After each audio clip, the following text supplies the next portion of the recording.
Ito ang Bombo Radio Philippines. Fully digitalized.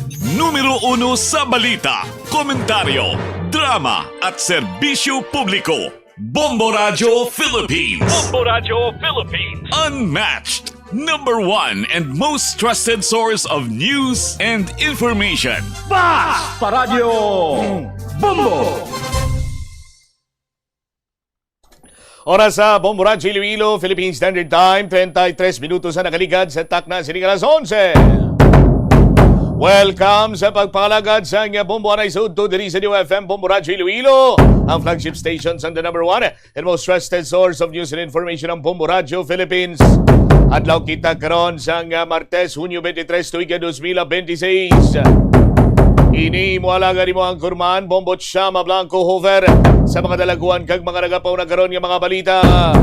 Iloilo City National High School Principal Alpha Havagin na pasiguro ang hugot nga pagpatuman sa mga security measures sa ilabulutuan.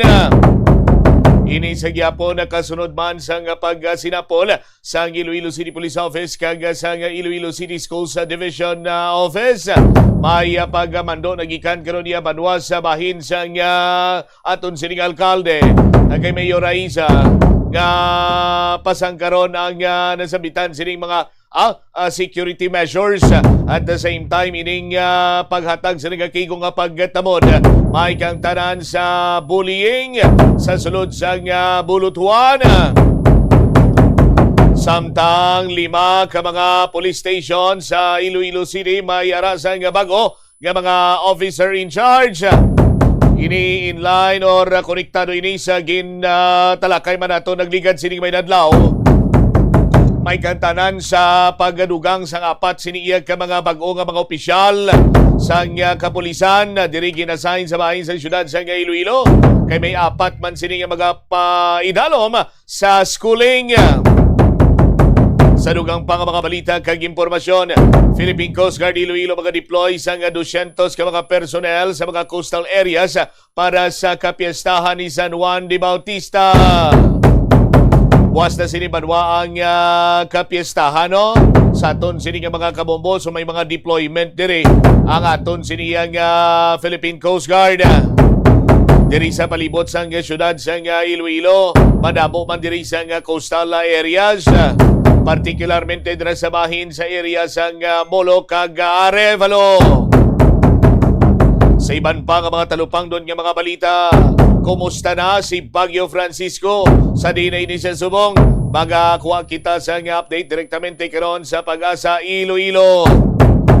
Sa dugang pa nga mga balita kag impormasyon, pulis nga tag-iya sang pusil nga gingamit sa mass shooting sa Tacloban City gin-relieve. Questionable karon kung paano nakalabot iya banwa sa paghinakop pa sa 15 anyos nga isa sa mga suspitsado sa pagpangaluthang sa nagluntad sini nga mass shooting kagapon sini adlaw dito sa may San Jose High School sa Tacloban City. Tatlo diri ang patay banwao. Ang ugat sining kamatayon sa mga estudyante kon ining pagpangaluthang amo ang ginapahayag nga masaming pagpangabuli sa isa sa mga biktima. May mga naga-circulate man karon sa mga nagkalain-lain sining social media platform ang ginapahayag conversation sa duha ka mga minor de edad. Kagang ila sining pati sa juvenile justice law nga kung wala ka pa 18 anyos, hindi ikaw mapasakaan sang kaso. That is why nga siguro mo ni ang nag-convince man sa duha ka mga minor de edad ang magpangaluthang. Sa dugang pa nga mga balita kag impormasyon or sa kaangot nga balita, laying sarang makasuhan kriminal ang napulo katuig sining bata ginaduso. O mas panubuan sini banwa ang liabilidad or mangin liable sa krimen nga pagabuhaton. No? Nga nagaedad sa napulo katuig si Senator Robin Padilla duso sini. Kag sa aton sini nga mga kabombo sa kadamuon sang witness nga ipresentar sa nga prosecution team. Nagpangayo sila sang 62 dias ka trial or 62 days trial. Ang balaban sang kampo ni Vice President Sara Duterte, hindi 30 dias lang kami sa aton sini nga mga kabumbo, istoryanta na balagaron. Diriman sa aton sini nga pagpangalagan sa bombohan ay sa udto sa DYFM Bombo Radyo Iloilo. Standby kay check kanay nato ng pinakauling alakat sang panahon direktamente sa Pag-asa Iloilo. Di na balagaron si Bagyo Francisco kag mayara pabala sang pagtupa sang ulan. Mabatsyagan kita diriya sa bahin sang syudad kag probinsya sang Iloilo. Kagabi banwa ulan kita diri sang mamunog. Pero do kangay lang makabig man tuganin aton sini nga pagbasa-basa sa aton sini nga palibot. Okay, ti sa malawig sini nga tion nagantos man kita sang tuman nga kainit ka tiyempo. Ari na karon sa aton sini nga linya si Sir Charlie Depra. Sir Charlie, si Bombo Jam ini mayong udto, sir. Yes, sir. Mayong to. Mayong to sa kanya pagpalamatis sa Bombo Radio. Yari pinaka-uli nga sa second bulletin number 11. Karon nga adlaw niya 23 sa 2026. Si Francisco nagka-wiki na ini into typhoon kagkakaroon na rin sa may Philippine Sea sa nasindangan sa Babuyan Island. Alas 10 kina sa aga, uli na si Pata ng sentro sining matas ang typhoon nga si Francisco ginabulabanta base sa tanan niya available data. Yara sa 365 kilometro, nasindangan namin na nasindangan sa Pari Cagayan. O kunya sa 380 kilometro nasindangan sa Calayan. May kapasugon nga hangin magalabot sa 135 km per ora malapit sa sentro. May pagmadlos naman na magalabot sa 115 km per ora.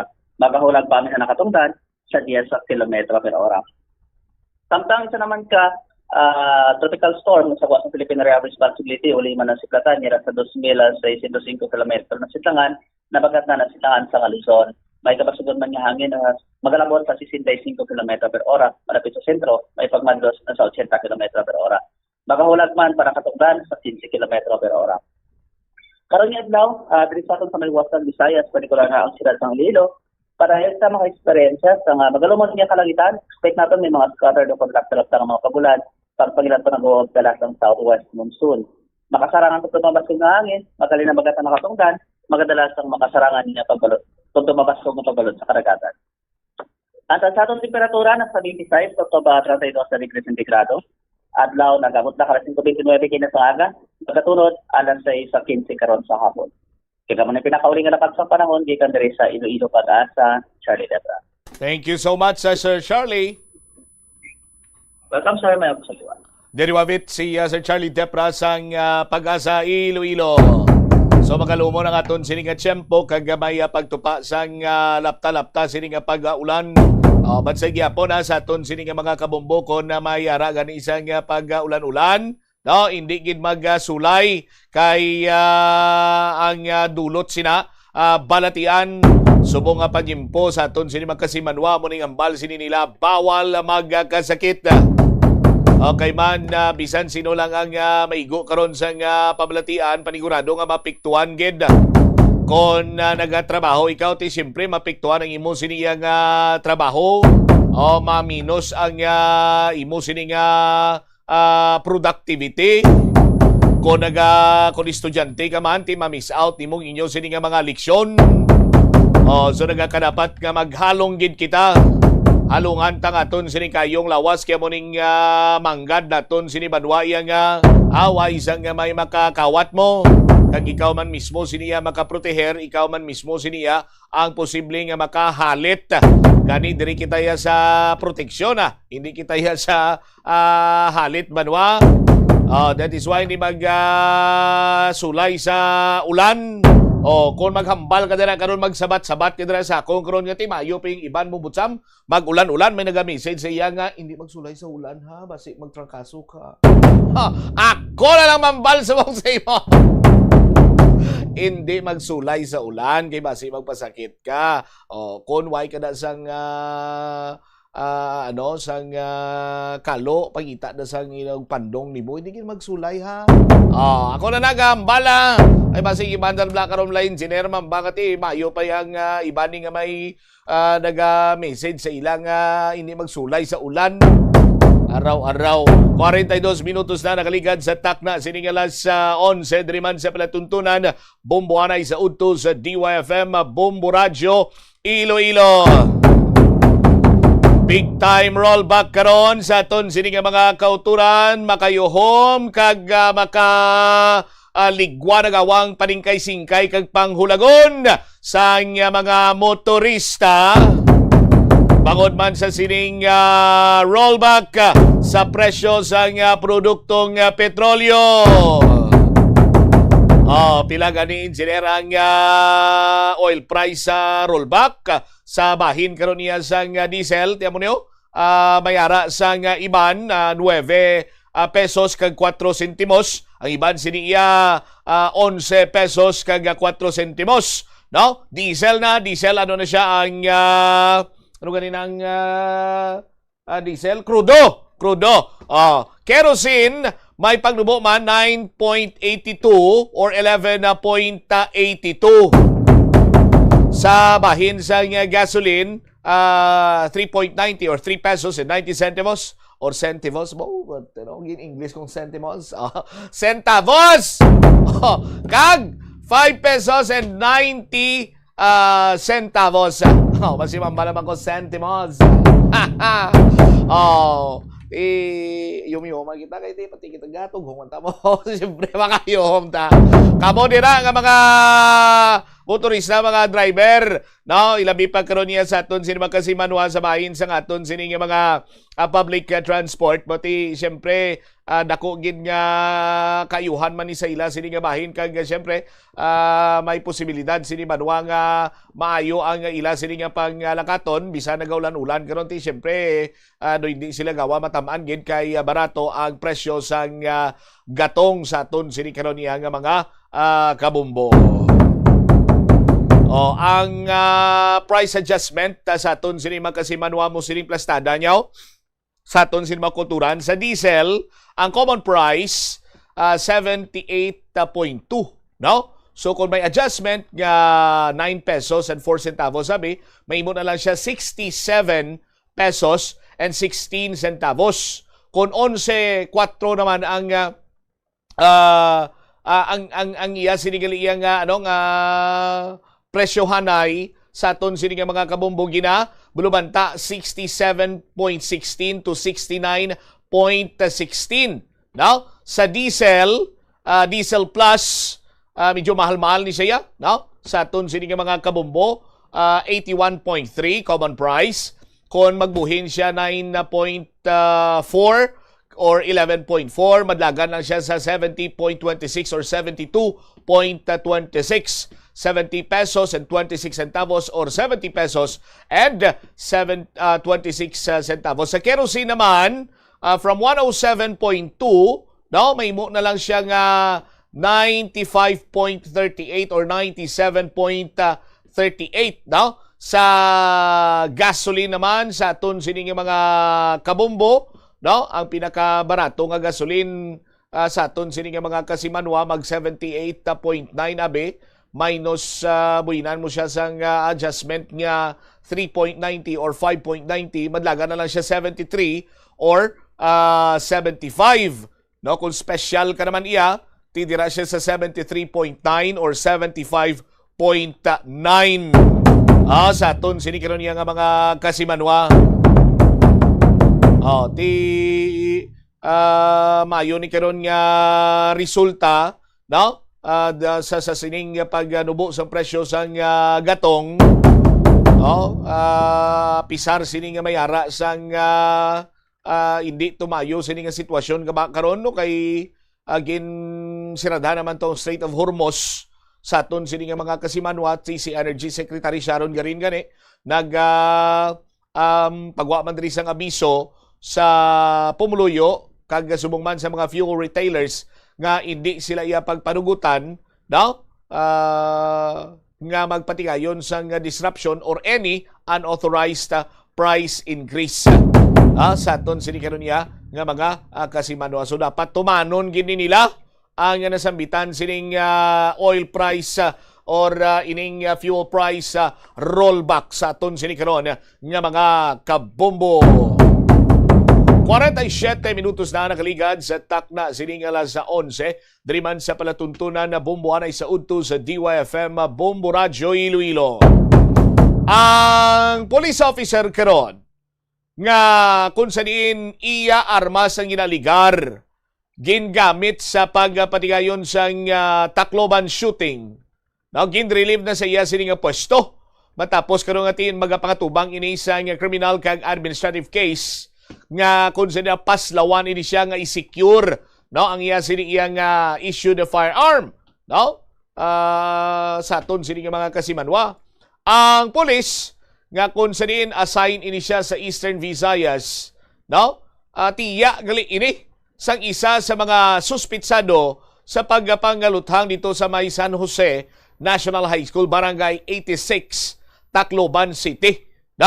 Ang police nagpayag diri banwa nga ining si Nash 14 anyos nagamit sa 9mm Glock pistol nga nakarehistro sa iya sining iyang tiya. Samtang ang isa namang kasuspitsado nga gin-identify bilang si Rod, 15 anyos, ginaligar nga siya ining nagauyat sang .38 caliber revolver. Nakarehistro sa security agency nga nakabase sa Cebu. Ang tatlo ka mga estudyante, 2 ka babae, 1 ka lalaki, ang patay sa shooting incident. Samtang 5 ang nagkalapilasan, kalabanan sila sa ilang mga grade 9 students sa aton sila mga tagpalamati. Si Eastern Visayas Police Director Jason Nakapoy nagpahayag ang mga suspitsado ang nagsulod sa classroom kag nagpinaniro sila. Mga ginabulubanta, 40 tungtong 50 ka mga classmates nila ara sa sulod sa classroom, mga taknalas 9 sa aga. Sa aton sining mga kabombo, ginpahayag ni Police Colonel Allen Reyco, ang spokesperson, nga isa ka suspect, isa sa mga suspitsado, nag-reload pa kuno sa nga iya sining armas samtang nagapang atake. Na-recover naman ang 40 ka mga bullet casings, halin iya sa scene. Kay sa pag-insindi naton ang Glock ni 16 plus 1 siya. 16 plus 1 or mag 17 plus 1 pa siya, 18 na duwa ka magasin abi kinaka-reload. 36 mag-revolver ka 8. 36 plus 8 44. 44. So amo na nga around, ginabalubanta mga 40 kuno ang na-recover sini nga mga basiyo sa bala sa aton sini karon nga mga kauturan. Sandig sa pulis, ang isa ka bala missing kuno isa ka bala ining .38 revolver, nagapatod nga si Nash amo ang may pinakadamo sini nga ginpalupok. Ang isa sa mga suspitsado arestado sa sulod sang bulutuan, samtang ang isa na aresto sa residential area malapit sa campus. Ginalantaw karon sa kapulisan nga pagtimalos ang posible motibo matapos nga sanggin husisa sa mga investigador ang mga teachers, mga school officials sa kaupod sang Department of Social Welfare and Development. Ang mga suspect nga kung sa diin ti suod ini nga mag-abyan, masami kuno nga ginabuli since grade 7. Di masakit-sakit ginman karon sa aton sini nga mga kulturan. Ang amo sini nga sitwasyon nga humalin iya nga pag-graduate mo sa grade 6. Pagtapak mo grade 7, ginabuli ka na sang imusin iya nga mga peers dira. Tinagsupot guro banwa ining kaakig. That is why nga naglabot sa punto nga amugid sining napinsaran sa nga duwa ka mga suspitsado. Ti ining pagpang-atake, diri karon kay gina-question ang seguridad sa bulutuan. Nga kuno iya nga nakasulod to ang mga estudyante nga nagadala sa firearms sa aton sini nga mga kasimanwa. Ti naibaluan nga ang bulutuan ang may madamo sini iyang entry kag exit points.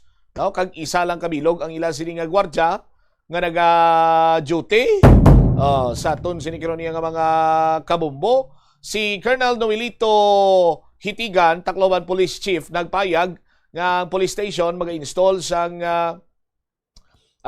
mag-deploy dira, no? Or may police station gid nga itukuron dira para nga mabuligan ang mga malapit sining eskwelahan sa pagpasiguro sa safety sang students. Pero kung sang timprano pabi nga tsimpo sa aton sining mga kasimanwa na tapna na nga daan ining pagpangbuli, mas labing maayo way guro maglabot sa amo sini nga sitwasyon nga nagpinaniro ining duha ka mga estudyante sa aton sini nga mga kuturan. May mga naga-circulate man karon nga makabig sini naton banwa conversation sa nga duha ka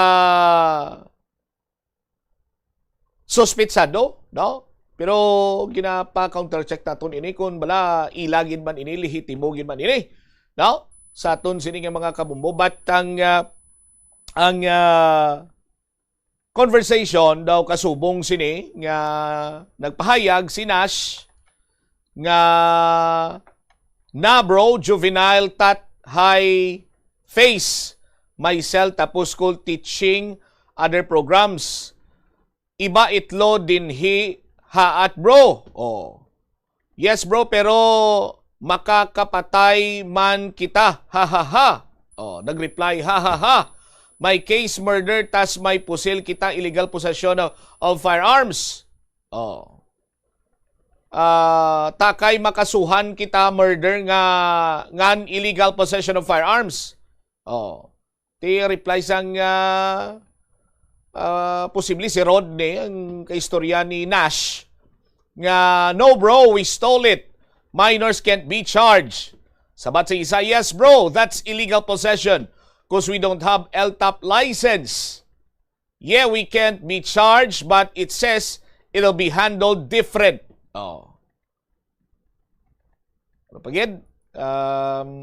They could release us at 18 to 21 if we really change inside. No bro, it depends kung kasuhan kita KR na. Siyempre, Bisaya mo. Munang ila sini nga pangambala doon. Since 14 pala ako, ikaw 15. Kunwari patong makakagawas kita 2 years. Why ito basta ma-participate kita ha juvenile? Takay makasuhan kita murder ngan illegal possession of firearms.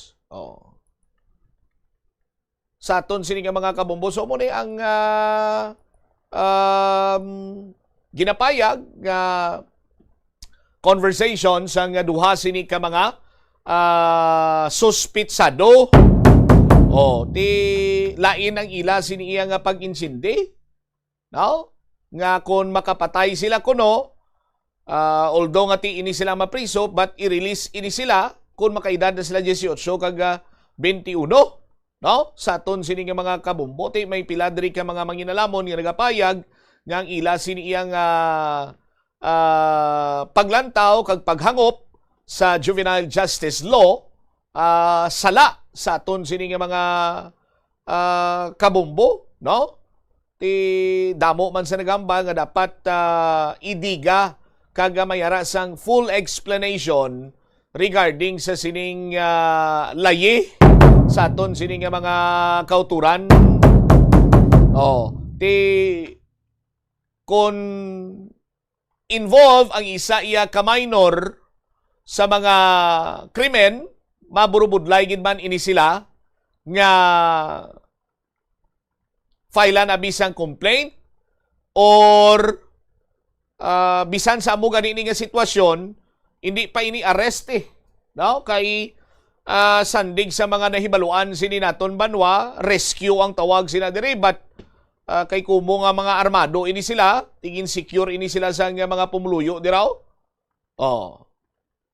Sa aton sini nga mga kabumbo, no? Isa man ini karon sa magarot nga plastada sa aton sini iyang layi diri sa pungsod da Pilipinas. Kag komo damo sang gray area sina diri banwa, gina take advantage, no? Sang pipila hilabi na ang mayara sang criminal minds, katulad na gid lamang sa pagpangsugo sa mga minor de edad nga magbaligya sa illegal nga druga, pagpangawat, no?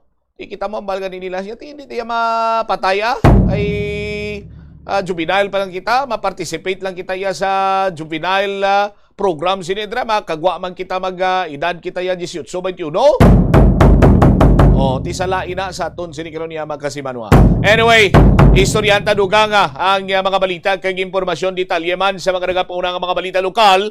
Later on, pagbalikta sa Bombo Anay sa Udto pagkatapos ang Bombo Network News. Panugyan na rin sa eksperto kung kwarta ang paghambalan. Apesar limitado ang imo abilidad nga mag-invest, ang gamay nga contribution sa investment accounts ang makabulig sa imo nga maggamit ang earned money nga maka-generate sang dugang nga income. Ikonsiderar ang pagbukas ng retirement account o kung iban nga investment account.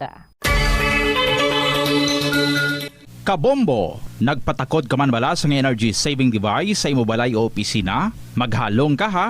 Kay basi na budol ka. Sunod sa Department of Energy, wala pa sang energy saving device nga nakapasar sa energy label. Bot silingon, kung ina nga device wala sang DOE certification, wala ina nagagana. Magluwas nga hindi epektibo, mahimo pa ina makaguba sa imo nga mga appliances o kung makapataas pa gani sang imo balayran sa kuryente. Gani para makakinot sang matuod sang kuryente, gabuton sa saksakan ang appliances nga wala ginagamit, masami nga tinluan ang aircon filter o kung magamit sang inverter appliances. Tanan kita mayara sang mabulig agud pakibatuan ang climate change. Magamit sang bag nga pwede magamit sang liwat. Philippines, fully digitalized. Numero 1 sa balita, komentaryo, drama at serbisyo publiko. Bombo Radio Philippines. Bombo Radio Philippines. Unmatched. Number 1 and most trusted source of news and information. Fast Paradyo Bombo. This is Bombo Network News Noontime Edition, broadcasting live at Bombo Radio Broadcast Center, Makati City, Philippines. Araw po ngayon ng Martes, 23 sa buwan ng Hunyo taong 2026. Sa ulo ng ating mga balita. Sa mga pangunahing balita sa weather update natin mamaya, ang Super Typhoon Francisco humina na bilang isang typhoon. 14 na rehiyon sa Pilipinas naman nasa ilalim ng flood advisory ngayong araw. Ang pamamaril naman sa paaralan sa Tacloban City dapat umanong magsilbing wake-up call sa kasalukuyang administrasyon. Congressional Commission naman ikinaalarma na ang sunod-sunod na karahasan sa mga eskwelahan. Update din tayo mamaya mula dyan sa May Senado ang pre-trial conference. Hindi pa tiyak kung matatapos na ngayong araw. Yung hiwalay na pagmamarka ng mga dokumento nagpapatagal sa naturang proseso. Dagdag pang 6 na baril isinuko ng kampo ni Senador Ronald Bato de la Rosa. Sa ating provincial report, abangan din mamaya ang probinsya ng Batanes nakakaranas ng masungit ng karagatan dahil sa Super Typhoon Francisco. No sale policy, patuloy naman di pa natutupad. Sa international news naman, 13 katao ang kumpirmadong nasawi sa gas explosion na nangyari sa May Doha, Qatar. At live nationwide via satellite, dumako tayo sa detalye ng ating mga balita. Bombo Weather Update. Sa ating weather update, mga kabombo, bahagyang humina ang Super Typhoon Francisco at bumalik na sa pagiging isang typhoon habang patuloy na kumikilos dyan sa may Philippine Sea. Ulitong namataan sa layong 380 kilometers sa silangan ng Apari dyan sa probinsya ng Cagayan. Taglay ng naturang bagyo ang lakas ng hangin na aabot sa hanggang 175 km per hour at ang pagbugso nito ay pumapalo ng hanggang sa 215 kilometro kada oras. Malapit pa rin doon sa threshold ng isang super typhoon. Kumikilos ito pahilagang kanluran sa bilis na 10 kilometro bawat oras. Natili pa rin nakataas sa ilalim ng Tropical Cyclone Wind Signal number 1 ang probinsya ng Batanes, ang northeastern portion ng Cagayan na kinabilangan po ng Gonzaga, Santa Ana, including itong bahagi po ng eastern portion ng Babuyan Islands na kinabilangan ng Babuyan Islands, Didicas Islands at Camiguin Group of Islands. Samantala patuloy naman ang paglapit ng bago pang bagyo sa labas ng Philippine Area of Responsibility. Pinangalanan ng naturang bagyo bilang Higos at posibleng tuluyang papasok sa teritoryo ng Pilipinas kung mapapanatili ito ang lakas at iyong tinatahak na direksyon. Namataan ang bagong bagyo sa layong 2,605 kilometers silangan ng southeastern Luzon. Taglay nito ang lakas ng hangin na pumapalo hanggang 65 km per hour at bahagya pong tumaas ito mula sa dating 70 kaninang umaga, naging 80 km per hour ang taglay ho nitong pagbugso na hangin. Kumikilos ito pakanluran sa bilis na 20 kilometro bawat oras. Manatili pong nakatutok sa Bombo Radio Philippines mga kabombo para sa karagdagan pang mga development dito sa lagay ng ating panahon. Sa kaugnay pang balita, nasa 75 barangay naman sa mga probinsya ng Batanes at Cagayan ang nanganganib sa mga pagbaha at pagguho ng lupa habang papalapit ang Bagyong Francisco sa Northern Luzon. Ayon sa Mines and Geosciences Bureau, Cagayan Valley natukoy na vulnerable sa baha at pagguho ng lupa ang nasa 29 na barangay sa mga bayan ng Batanes, dyan sa may Basco, sa may Itbayat, Ivana, Mahataw, Sabtang at Uyugan. Habang 66 na barangay naman ang natukoy sa mga bayan ng Cagayan sa may Apari, Calayan, Gataran, Gonzaga, Lalo, Sanchez Mira, Santa Ana at Santa Teresita. Ipinaliwanag ni geologist Aina Glaraval na ang mga barangay na natukoy ay sa mga low-lying at landslide-prone areas na namonitor ng ahensya sa mga nakalipas na taon. Posible anyang tumaas pa ang bilang ng mga apektadong komunidad sakaling paigtingin pa ng bagyo ang hanging habagat. Kaugnay nito, hinihikayat ang mga residente na wala sa mga natukoy na lugar na manatiling mapagmatsyag, partikular na sa mga naninirahan sa may paanan ng bundok na may mga bitak na lupa at mga komunidad na may kasaysayan na ng pagbaha at malapit sa mga ilog. Nag-abiso rin ang Bureau sa mga lokal na pamahalaan na maigting nabantayan ang mga kailugan, mga slopes at drainage systems at iulat ang sinyalis ng paggalaw ng lupa at magsagawa ng preemptive evacuations kung kinakailangan. Itinaas din muli ang flood warning sa 14 na rehiyon sa Pilipinas ngayong araw, Hunyo 23. Ito'y dahil pa rin sa patuloy na serye ng pagulan dulot ng magkakaibang weather system tulad ng Bagyong Francisco, Super Typhoon Francisco, na nakakapekto sa Northern Luzon, Southwest Monsoon at ang patuloy na pag-iral ng localized thunderstorm. Inabibilangan po ito ng mga sumusunod, ang Region T o Region 2 o Cagayan Valley, Region 3 o Central Luzon, Region 4A o Calabarzon Region, ang Mimaropa Region o Region 4B, ang Bicol Region o Region 5, Region 6 o Western Visayas, ang Region 8 o Eastern Visayas, Region 9 o Zamboanga Peninsula, ang Region 10 o Northern Mindanao, ang Davao Region o Region 11, ang Sorsogon Region o Region 12, at maging ang Caraga Region o Region 13 at ang Bangsamoro Autonomous Region in Muslim Mindanao. Muli pong ipinapaalala ng State Weather Bureau ang ibayong pag-iingat sa mga residente dahil sa posibilidad ng biglaang mga pagbaha na maaari pong umabot sa mga kabahayan. Ito na ang ikalawang araw na mahigit 10 rehiyon sa Pilipinas ang nasa ilalim ng flood warning dahil sa mga malalakas na serye ng pagulan. Samantala, binabantayan naman ng Philippine Coast Guard ang mga karagatan sa northern at northeastern Luzon dahil yan sa epekto ng Super Typhoon Francisco. Ayon sa tagapagsalita ng Coast Guard na si Commodore Noemi Cayabyab, bagaman maaraw sa ilang bahagi ng northern Luzon, pinakansela na ang lahat ng biyaheng pandagat sa mga naturang karagatan. Kinabibilangan nito ng mga biyaheng pandagat sa may Batanes, ilang bahagi ng Cagayan, Babuyan Group of Islands at iba pang katabing lugar na nasasaklawan ng naturang bagyo. Ayon pa kay Commodore Cayabyab, binabantayan ng Coast Guard ang mga mangingisda at mga manlalayag na nagtatangka pa ring pumalaot sa kabila ng kanselasyon ng biyahe at kanselasyon ng paglalayag. Minumonitor din ng Philippine Coast Guard ang posibilidad ng daluyong na dulot ng unang super typhoon ngayong taon. Kahapon nga ay una nang isinailalim sa heightened alert ang status ng operating units ng Philippine Coast Guard, partikular na sa Hilaga, Silangang bahagi ng Luzon. Samantala, inilagay naman na ng Department of Education sa alerto ang mga paaralan sa gitna ng inaasahang epekto ng Bagyong Francisco na nananatiling nasa teritoryo ng Pilipinas. Bilang tugon, hinikayat ng DepEd Disaster Risk Reduction and Management Service ang mga paaralan, maging ang mga division offices at regional offices na masusing subaybayan ang weather bulletins at agad na magpakalat ng updates sa mga mag-aaral, mga guro at school personnel. Inatasan din ng ahensya ang mga paaralan na panatilihin ang communication channels, i-activate ang school disaster risk reduction and management teams at contingency plans kung kinakailangan at makipag-ugnayan sa mga lokal na pamahalaan at disaster risk reduction councils para palakasin ang mga ginagawang paghahanda. Inaabisuhan din ng mga opisyal ng paaralan na i-secure ang mga pasilidad, learning materials at kagamitan na posibleng mapinsala ng bagyo at mag-preposition na rin ng emergency supplies at resources alinsunod sa umiiral na disaster preparedness guidelines. Samantala, committed din ang Department of Education na siguruhin ang kaligtasan at kapakanan ng lahat ng mga mag-aaral staff sa mga eskwelahan sa gitna ng bagyo. Samantala, inihayag din ni Vice President Sara Duterte na dapat na magsilbing wake-up call sa kasalukuyang administrasyon ang deadly shooting incident sa paaralan sa Tacloban City.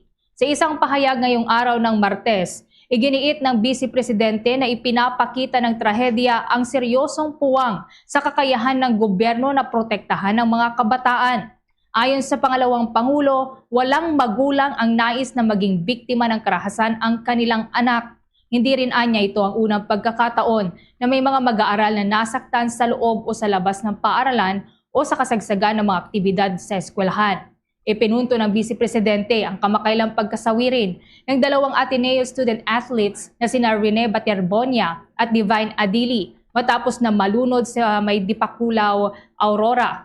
Kaugnay nito, nananawagan si Vice President Sara sa gobyerno na harapin ang mga seryosong puwang sa kanilang abilidad na protektahan ng mga kabataan. Umapila rin ang Vice Presidente ng proteksyon para sa mga estudyante mula sa pang-aabuso, kapabayaan at karahasan, maging mula sa online platforms at mula sa mga individual na inaabuso ang kahinaan ng mga kabataan. Binigyang diin din ng Vice President na dapat panatilihing ligtas ang mga mag-aaral sa loob man o labas ng mga paaralan. Nagpaabot din ng lubos na pagkalungkot at pag-aalala si Vice President Sara na dati ring nagsilbing kalihim ng Department of Education kaugnay sa nangyaring shooting incident. Ginawa ng Vice Presidente ang pahayag isang araw matapos ang pamamaril sa San Jose National High School na kumitil sa 4 ng estudyante at ikinasugat ng 22 iba pa, kung saan 2 minor de edad ang sospek sa karumal-dumal na krimen. Update pa rin po tayo mga kaumbo, maging ang House of Representatives ay nagpahayag din po ng kanilang pakikiramay. Si Speaker Faustino D. nakikiramay din sa mga nasawi sa Tacloban shooting at ilang mga mababatas na ang nananawagan ng pagrepaso sa safety protocol sa mga paaralan. Yan at iba pang mga balita sa pag-uulat ni Bombo Annali Soberano. Nakiramay si House Speaker Faustino Bojedi sa mga pamilya ng mga nasawi sa pamamaril sa San Jose National High School sa Tacloban City at nananawagan ng mas mahigpit na hakbang upang mapanatiling ligtas ang mga paaralan. 4 na estudyante ang nasawi habang 22 na ang nasugatan sa insidente. Ayon kay D, dapat manatiling lugar ng pag-aaral, seguridad at pag-asa ang mga paaralan. Anya, ipinapakita ng trahedya ang pangangailangang pagtulungan ng pamahalaan, mga paaralan, pamilya at komunidad ang pagpigil sa karahasan at pagprotekta sa mga kabataan. Sinabi pa ni Speaker D na suportado ng House of Representatives ang masusing at patas na investigasyon upang matukoy ang mga responsable at maiwasan ang kaparehong insidente sa hinaharap. Umapela naman si Speaker D na palakasin ang mga programa para sa student welfare, mental health, conflict resolution at maagang interbensyon upang maprotektahan ang mga kabataan laban sa karahasan. Sa kabilang dako, nananawagan din si Solid North Party List Representative Ching Bernos sa mga universidad at kolehiyo na repasuhin ang kanilang mga proseso at safety protocols para sa mga extracurricular activities, lalo na ang mga ginaganap sa labas ng campus. House. Ayon sa mambabatas, mahalagang masiguro ang kaligtasan ng mga estudyante kasunod ito ng pagkamatay ng 2 miyembro ng Ateneo basketball team na sina Rene Baterbonia at Divini Adili sa isang team building sa Aurora noong June 8. Hinimok din ng mambabatas ang Commission on Higher Education na makipagtulungan sa mga eksperto at mga institusyon ng mas mataas na edukasyon upang makabuo ng mas mahigpit at updated na mga protocol. Batay sa ulat ng pulisya, binalaan umano ang grupo tungkol sa kondisyon ng dagat. Nananawagan din si Bernos ng masusing investigasyon at pananagutin ang mga supervisor kung mapatunayang nagkaroon ng kapabayaan. Nakatakda namang magsagawa ng formal na investigasyon ang House of Representatives kaugnay sa nasabing insidente. Sa ibang balita naman, iginiit ng House Prosecution Panel na dapat tukuyin ng depensa ang mga testigong nais nitong iharap sa impeachment court at ang layunin ng kanilang testimonya. Ayon kay Representative Zia Alonto Adyong, mahalagang malaman kung bakit inaampon ng depensa ang ilang testigo ng prosecution. Ayon naman kay Attorney Benjamin Tolosa, hindi sapat ang pangkalahatang pahayag ng depensa na ang mga testigo ay para lamang pabulaanan ang mga alegasyon.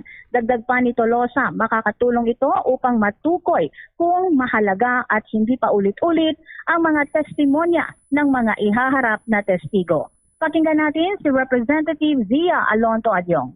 Possible counter testimony or counter evidence that he would provide to the impeachment court.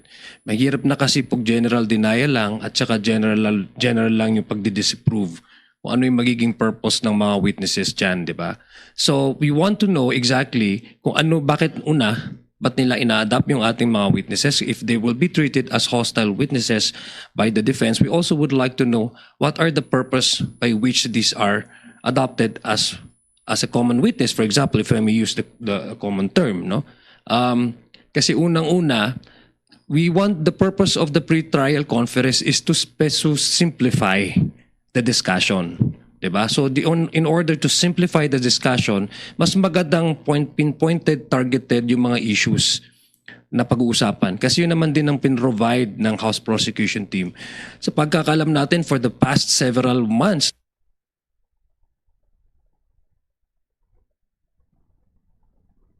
Bombo Anali Montaño Soberano nag-uulat. And this is Bombo Radio Philippines, the #1 and most trusted source of news and information. Basta Radio, Bombo. 15 minuto magkakabombo makalipas ang alas 12 ng katanghalian. Balik ko tayo sa usapin ng pamamaril sa loob po ng paaralan dyan sa may bahagi ng Tacloban na nanawagan ng Council for the Welfare of Children ng mas mahigpit na school safety measure para yan sa kaligtasan at proteksyon ng mga mag-aaral sa buong Pilipinas. Ito ay kasunod pa rin ng mga serye ng karahasan na nangyari sa ilang eskwelahan sa Pilipinas. Pinakahuli ay ang shooting incident sa Tacloban City na nagresulta nga sa pagkakasawi ng 4 o 3 individual.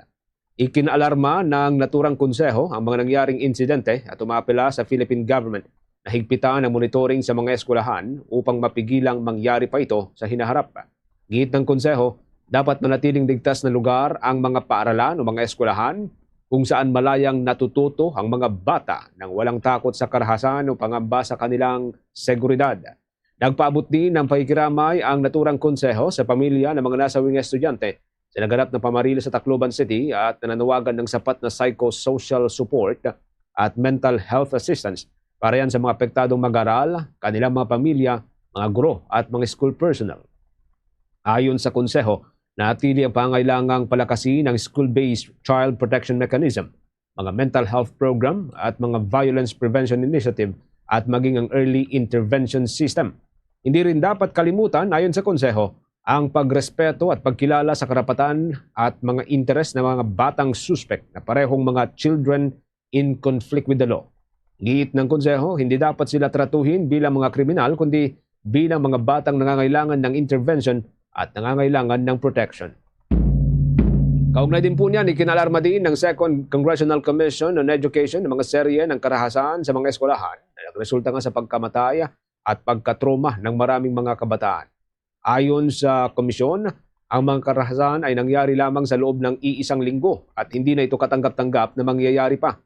Git ng komisyon, hindi na dapat baliwalain ang mga ito. Kasama dito ang karahasan sa loob ng mga eskwelahan, mga bullying incident, at iba pang insidente na naglalagay sa buhay ng mga estudyante sa alanganin. Ayon pa sa naturang komisyon, dapat ay magsilbing kanlungan ang mga eskwelahan para sa malaya at ligtas na paglaki at pagkatuto ng mga bata. Malayo sa takot, malayo sa trauma at sa paghihinagpis. Nangako naman ang EDCOM 2 sa patuloy na pagsusulong ng maagap at sistematikong reforma para matugunan ang mga naturang issue. Iginit pa nito na hindi lamang dapat pawang reactive measure ang ginagawa ng pamahalaan, kundi maging ang proactive intervention para sa mga mag-aral. Kabilang sa mga nangyaring karanasan, mga kabombo, na tinukoy po ng Educational Commission on Education 2 ay naganap na pananaksak sa may General Trias, Cavite. Yan po ay nangyari noong Hunyo 16 na nagresulta nga sa pagkakasugat ng 7 mga estudyante at nangyaring pananaksak sa may Cavite City noong Hunyo 19 kung saan isa ang sugatan. Kasama rin dito yung kamakailan na pamamaril sa Tacloban City. Nangyari po ito kahapon. Nag-iwan naman sa pagkasawi ng hanggang sa 3 mga bata habang 22 rito ang sugatan. Samantala, kuha pa tayo ng karagdagang report, ang pre-trial conference hindi pa daw tiyak kung matatapos ngayong araw. Kaugnay niyan, kumuha tayo ng update sa pag-uulat ni Bombo Angelo Aganan.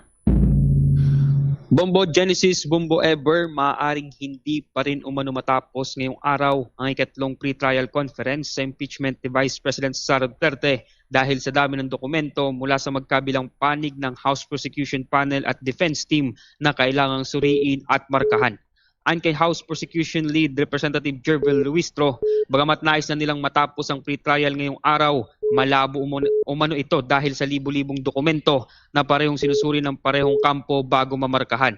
Dagdag pa ni Ruistro, iminungkahi na umano ng prosecution panel sa defense team ang tinatawag na common markings o ang pagmamarka sa magkaparehong dokumento ng magkabilang panig. Sa ilalim ng mungkahing ito, isang beses lamang mamarkahan ng isang dokumento kahit na pareho itong gagamitin ng kampo ng prosekusyon at depensa. Ginit naman babatas na marami naman umanong adapted na exhibits mula sa kanilang kampo ang panig ng depensa kaya't mas mapapadali ang proseso ng common markings. Gayunman, tinanggihan umano ito ng defense team dahilan kaya't mas mabagal aniya ang proseso. Narito pakinggan natin ang mga bahagi ng pahayag ni Representative Jervel Ruisto. Well, initially, we asked that if it is possible na one marking for common exhibits, but the defense denied that. No, kasi as has been previously shared to the media, maraming exhibits ang prosecution na adopted ng defense. So we requested na marking of common exhibits, meaning isang exhibit, doon na magmamark parehas. But it was denied by the other party. So what's gonna happen is separate marking yung sa prosecution, separate marking yung sa defense, even if they pertain to the same document. Samantala, Bombo Genesis, sa panig naman ng depensa, iginiit ni Attorney Michael Powa na normal lamang umano na magkaroon ng magkahiwalay na pagmamarka dahil magkaiba naman ang dokumentong inihain na magkabilang panig bagamat may mga pagkakataon aniya na pareho ang nilalaman nito. Paliwanag pa ng abogado, isa rin itong hakbang ng kanila grupo sa pag-iingat sa mga dokumento sapagkat ito na rin aniya ang pagbabasihan at gagamitin ng impeachment court sa paglilitis sa Vice Presidente. Inalmahan din ni Powa ang mga aligasyon ng prosekusyon sa umunay pag-adapt ng kanilang kampo sa ilang dokumento mula sa kabilang panig. Git niya na halos sabay silang nagsumite ng pre-trial brief kung kaya't malabong may pangungopia na naganap. Handa rin umano ang kampo ng depensa na tugunan ng anumang manifestation o motion ukol dito. Ito pakinggan naman natin ang bahagi ng pahayag ni Attorney Michael Powa. Because ang documents naman po nila ay sa kanila at ang documents namin ay sa amin. So sa amin, because we're being very careful then with the way we do things, this is really the way we do things naman. We want our own documents to be marked kahit na similar yung documents. Ito rin po kasi yung mga dokumento na gagamitin natin during the course of the trial. So yun naman po ay napag-usapan na, naintindihan naman ng bawat party. Ano yun?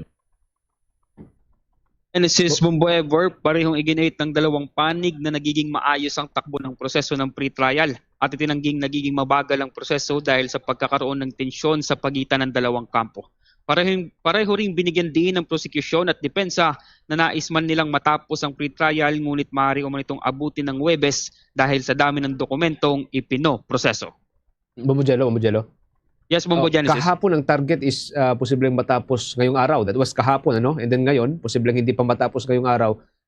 Kung abutin tayo ng hanggang Huwebes, final na kaya? Hindi na kaya aabot hanggang next week? Kasi after next week ay July na, no? And July 6 ang start ng trial. Yes, Bombo Genesis. Yan din ang sinabi sa atin itong si tumatayong Court of Clerk na si Senate Secretary Renato Bantog, Bombo Genesis, na itong Huwebes nga o itong June 25 ang nakasaad sa impeachment calendar na deadline nitong pre-trial conference. Pero sabi niya naman, Bombo Genesis, ay maaaring hindi na ito abutin ng next week at maaaring matapos na ito ngayong linggo, Bombo Genesis. Doon sa nauna nating report dyan, ang sabi ng impeachment court ay posibleng medyo magiging pahirapan yung preparasyon para doon sa impeachment court dahil nga doon sa mga gagamitin, mga logistics and everything. Sa ngayon, nagsisimula na ba na mag-prepare para doon sa mga gamit ang Senado na magsisilbi bilang impeachment court?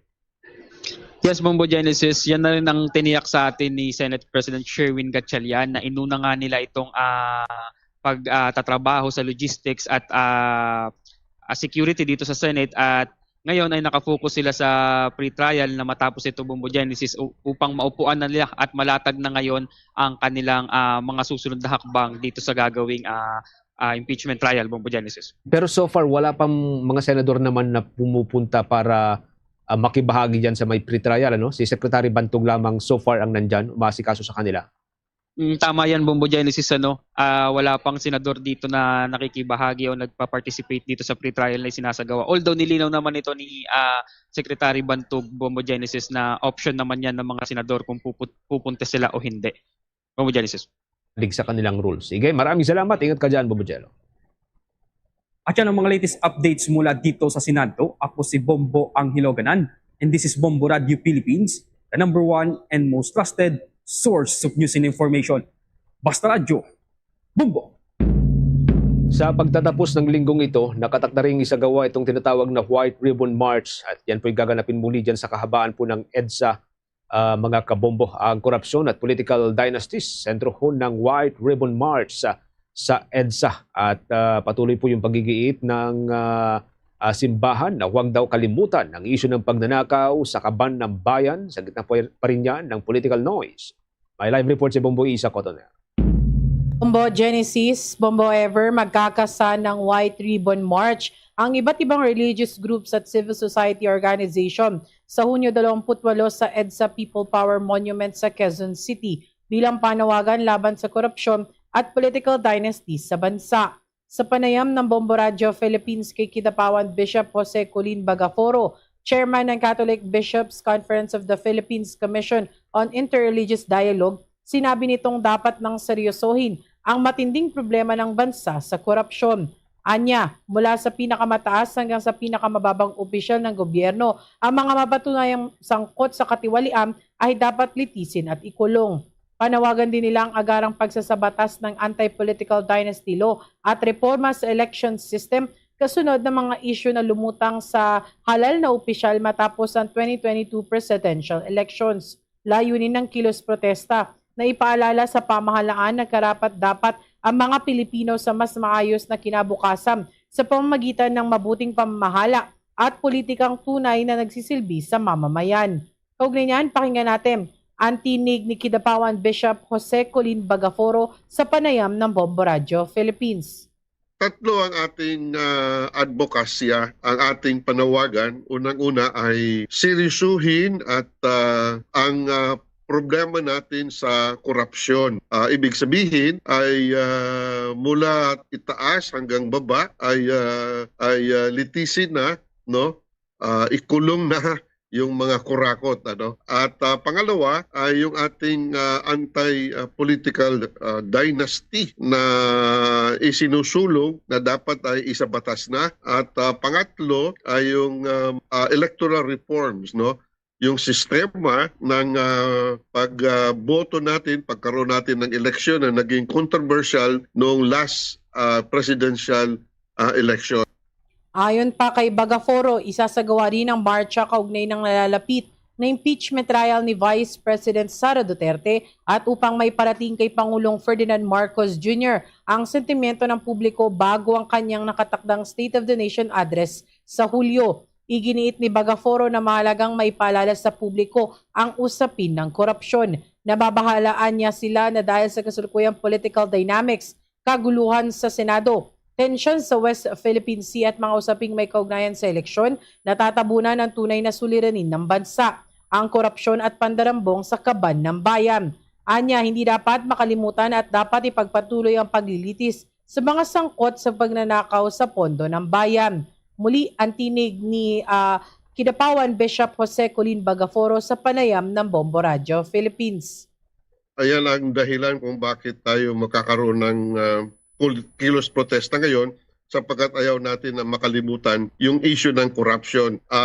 Natatakot kami, nababahala kami na baka itong mga political dynamics na nangyayari sa Senado at lalong-lalo na yung issues ng tungkol sa, although very important yan, yung issues ng West Philippine Sea at saka mga issues ng darating na eleksyon, matatabunan yung mabigat na issue ng kurakot na siyang dahilan kung bakit ang ating bayan ay nagiging ganito. So, isa yan sa dahilan kung bakit tayo ay mag-iingay muli. Inaasahang aabot sa 10,000 katao ang lalahok sa nasabing marcha. Isa itong faith-based protest na pangungunahan ng Catholic Bishops' Conference of the Philippines, Interreligious Leaders Council for National Transformation at iba pang religious leaders. Magsisimula ang programa sa isang misa sa EDSA Shrine sa ganap na 12:00 ng tanghali. Matapos ito magmamarcha mga kalahok patungo naman sa People Power Monument kung saan formal na magsisimula ang kilos protesta bandang 2:00 ng hapon. Nilinaw naman ni Bagaforo na walang kulay politikal ang protesta at bukas ito para sa lahat. Dagdag pa niya, walang sinumang politiko ang papayagang magsalita sa entablado upang mapanatili ang pagiging neutral ng pagtitipon. Para sa Bombo Network News, ito si Bombo Isa Cotoner and this is Bombo Radio Philippines, the #1 and most trusted source of news and information, Basta Radio Bombo. Sa ibang balita, nadagdagan pa ng 6 na baril ang isinuko sa Philippine National Police na nakarehistro sa ilalim ng pangalan ni Senator Ronald Bato de la Rosa matapos bawiin ang kanyang license to own and possess firearms and firearm registrations. Ayon sa pambansang pulisya, voluntaryong isinuko ang mga baril noong Hunyo 22 sa May Silang, Cavite. Matatandaan na unang nagsuko na ng mga baril ang senador noong Hunyo 11 ng taong kasalukuyan. Dahil dito, umabot na sa 26 na baril ang nasa kustodiya ng pulisya mula sa kabuang 117 armas na saklaw ng revocation order. Una nang inalmahan ng kampo ng senador ang pagkakatag sa kanya bilang armed and dangerous dahil maaari umano itong magdulot ng panganib sa kanyang buhay sapagkat iba ang pagtugon ng mga otoridad sa mga tinutukoy na armado. Meron na ho tayong 29 minutes na lamang bago sumapit ang 1:00 ng hapon. Update pa rin ho tayo mga kabombo. Makakasama ho natin ang nagsisilbing Executive Director ng Council for the Welfare of Children.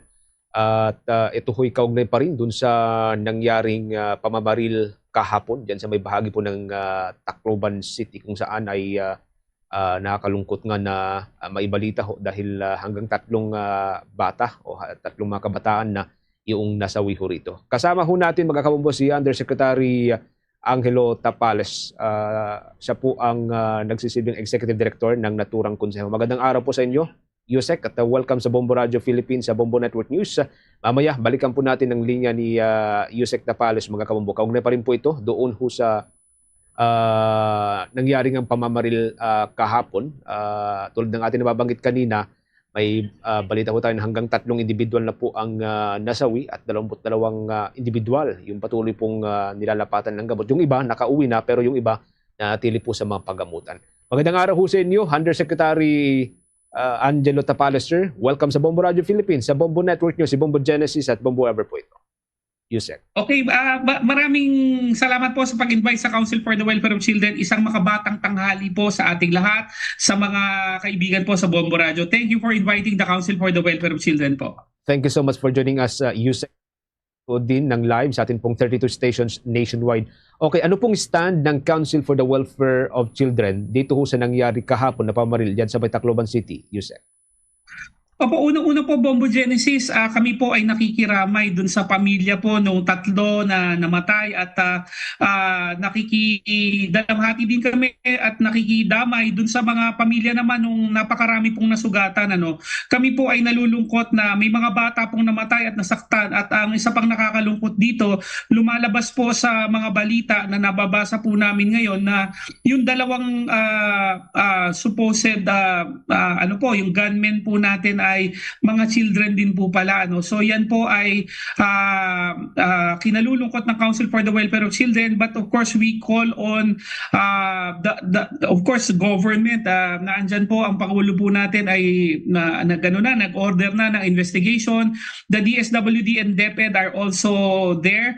I've instructed the Makabata Helpline 1383 po to get in touch with the school and of course the local government unit para maitanong po namin kung ano po ang maitutulong po namin.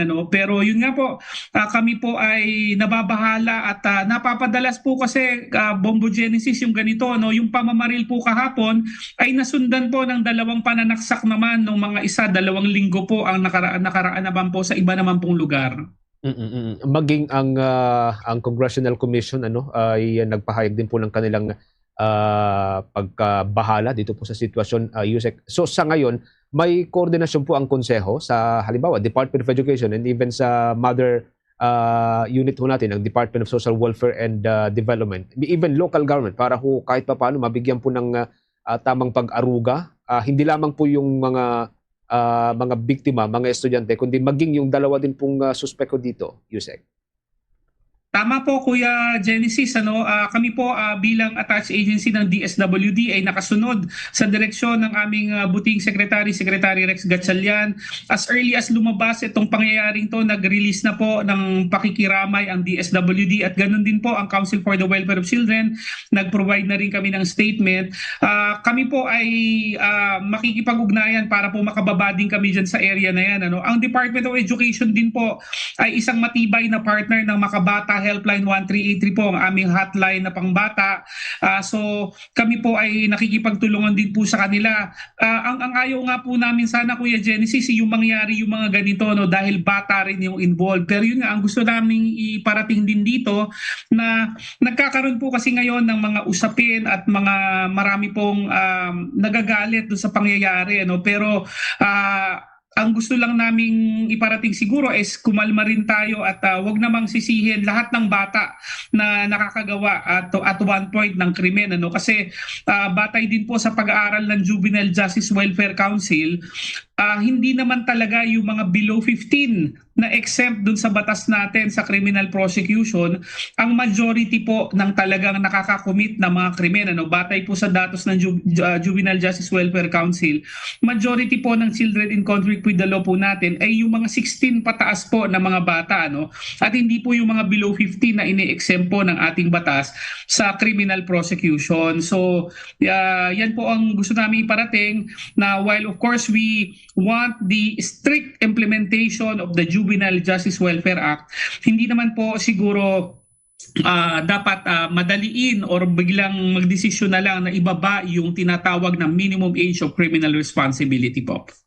Tama. And definitely kailangan ho natin ng long-term na pagtugon dito, Yusek, kasi yung trauma ay maliban sa mga bata, andun din sa mga magulang ho nila, na medyo nababahala na rin po dun sa kalagayan o sitwasyon dun sa mga eskwelahan, Yusek.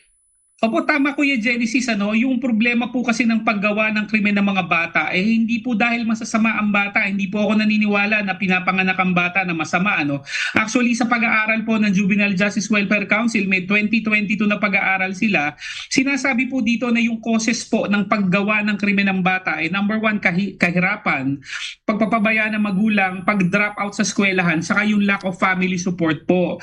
So ngayon po, kung tayo ay ikukondena natin basta ang mga bata dahil lang sila ay nakagawa ng krimen, hindi po natin tinitingnan yung kabuuan ng larawan na sumasalamin sa kalunos-lunos na pinagdaanan muna nila bago natulak do sa kriminalidad po. So kami po ay naniniwala na kailangan may accountability pa rin. Siyempre po sa batas sa Republic Act 9344 natin, yung Juvenile Justice Welfare Act, merong pananagutan pa rin ng bata, lalo na yung civil liability kung ikaw ay nakasuhan nakasugat, nakasakit or nakadanyos at yung mga magulang po ay talagang mananagot po dyan. Pero yun nga po, ang sinasabi po natin, ito po ay maraming sources po, maraming causes po talaga to. Kaya po ang ating pamahalaan ay talagang lahat po yan ay tinutugunan, starting with poverty po. Okay. Bob Ever, with the follow kay Yusek. Alright. Sa initial reports po na lumalabas, posibleng may kinalaman daw po sa bullying yung motibo po ng mga minor de edad na suspect sa kanilang paggawa po ng krimen. Sa pananaw po ng inyo pong konseho, gaano po kalaki yung papel po ng hindi nare-resolba na bullying issues sa ganito pong uri po ng karahasan? Opo, we defer to the Philippine National Police for the final result of the investigation. Pero dito po sa tanong natin, tungkol po dun sa bullying na maaring pagmulan po ng mental health concern ng mga bata na maaring magbunsod naman ng paggawa niya ng karahasan, yan po talaga ay hindi natin matatawaran. Yan po ay nangyayari. Kaya nga po ang Council for the Welfare of Children at ang ating Department of Education po ay nagtutulungan para gawing safe po ang ating mga eskwelahan through our partnership, yung DepEd Helpline, hotline ay nakakabit po sa CWC Makabata Helpline. Saludo rin po kami sa Department of Education dahil noong 2025 po ang ginawa po nila dito yung implementing rules and regulation po ng bullying, Anti-Bullying Act po ng 2013 po natin ay ni-revise po nila para nga po pangalagaan ang mga bata sa eskwelahan. At nakakalungkot lang po talaga na meron pa po talaga nakakalusot na mga ganitong pagkakataon kung saan nakasakit ang bata at may mga nasaktang bata. Siguro panawagan po natin sa lahat ay mas paigtingin pa po ang implementation ng revised implementing rules and regulation po ng Anti-Bullying Act para wala na pong nabubuling bata na maaring magtulak sa kanya na gumawa ng karahasan. Okay. Yusek, matapos nga po itong marahas po na shooting incident doon sa paaralan sa Tacloban, ay muli pong binubuhay ngayon itong panawagan para ibaba po sa edad 10 yun pong may pananagutan pong kriminal para po sa mga edad po 10 pababa. Ano po yung stand po ng inyo pong komisyon dito? Ang stand po ng Council for the Welfare of Children po dito ay naka-align din po sa stand ng Juvenile Justice Welfare Council po na aming sister agency sa ilalim po ng Department of Social Welfare and Development. Naniniwala po kami na ang pagbaba po ng minimum age of criminal responsibility sa below 15 kung saan po tayo ngayon at gagawing 10 taon ay maaring hindi po ito ang dahilan po. In fact po, ang children in conflict with the law po natin noong 2024 ay nasa 4,000 plus na lang po mula sa 26,000 plus noong 2017. Ang ibig sabihin po nito ay yung ginagawa po ng ating pamahalaan, lalo na yung implementation ng Juvenile Justice Welfare Act po natin, ay talagang tumatalab naman po at yung recrimination or yung paggawa or yung pagiging repeat offender po ay nababawasan po pag sila ay dinadaan po doon sa mga intervention na pinag-uutos po ng batas. Meron tayong statistics po dyan. So yung knee-jerk reaction po na talagang ibaba kaagad ng hindi po pag-aaralan at pagdidibatihan ng mabuti, baka po ito ay makasama po sa mga bata. Kasi katulad ng binanggit ko po kanina, hindi po mga below 15 yung karamihan po ng children in conflict with the law po natin. Kung hindi, yung mga nakakatanda po na bata na 16 pataas po. Alright. Yusek, ano naman po kaya yung tama pong paghawak sa mga batang suspect upang maprotektahan din po yung kanilang karapatan habang isinasagawa po ngayon yung investigasyon? Opo, dito po sa nangyari sa Tacloban po, of course, again, I defer to the Department of Justice and the Philippine National Police dun sa actual investigation. Pero since we are talking about the legal procedure po, yung maaring pagdaanan ng bata, since may namatay po dito, kung ito po ay makaklasify na kunyari murder ang nangyari, ang bata po ay ilalagay po sa Bahay Pag-asa. Yung Bahay Pag-asa po, meron po diyang tinatawag na Intensive Juvenile Intervention Support Center. Diyan po sila ilalagay yung mga nakakommit po na serious offense na mga bata para po sila ay matulungan at magkaroon po ng programa para makabalik po sila sa ating komunidad.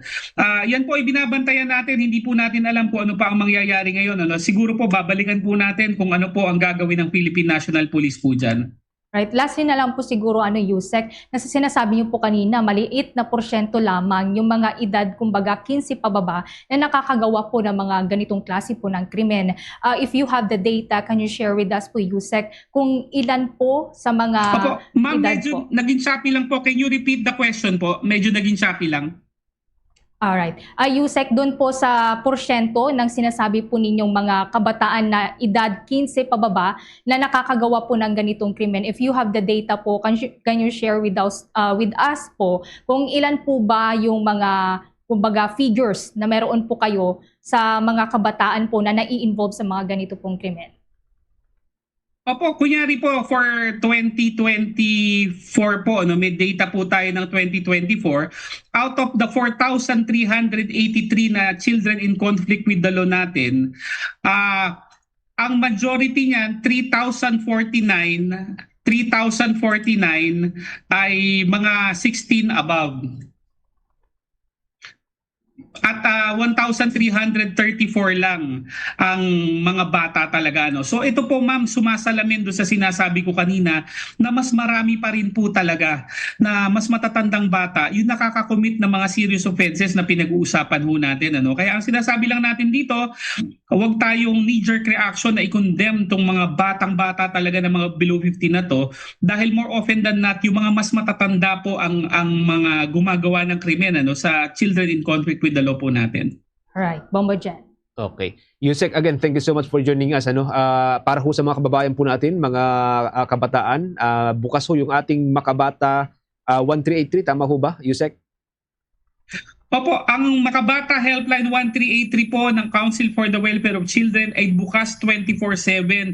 Again, kung may nakikita po kayo mga bata na inaabuso, merong sinasubject sa mga bullying, na maaring merong mga mental health concern, na maaring gumawa ng karahasan, itawag niyo po sa amin 24/7. May mga abogado kami at social workers na pwede pong tumulong sa mga bata. Huwag po kayong matakot, anonymous po ito, confidential, hindi po kayo mapapahamak. Basta bata po, kami po ang bahala. Itawag niyo po sa amin. Again, thank you so much for joining us. Yusek, ingat po kayo, sir. Thank you. Thank you po. Maraming salamat po. Si Undersecretary Angelo Tapales, mga kabombo. Siya pong nagsisilbing Executive Director ng Council for the Welfare of Children.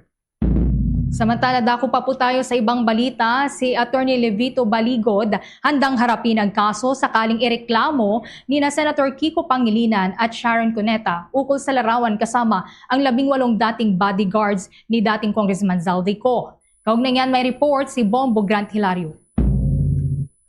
Handa umunong harapin ni Attorney Levito Baligod ang kasong posibleng isampani na Senator Kiko Pangilinan at Sharon Cuneta laban sa kanila.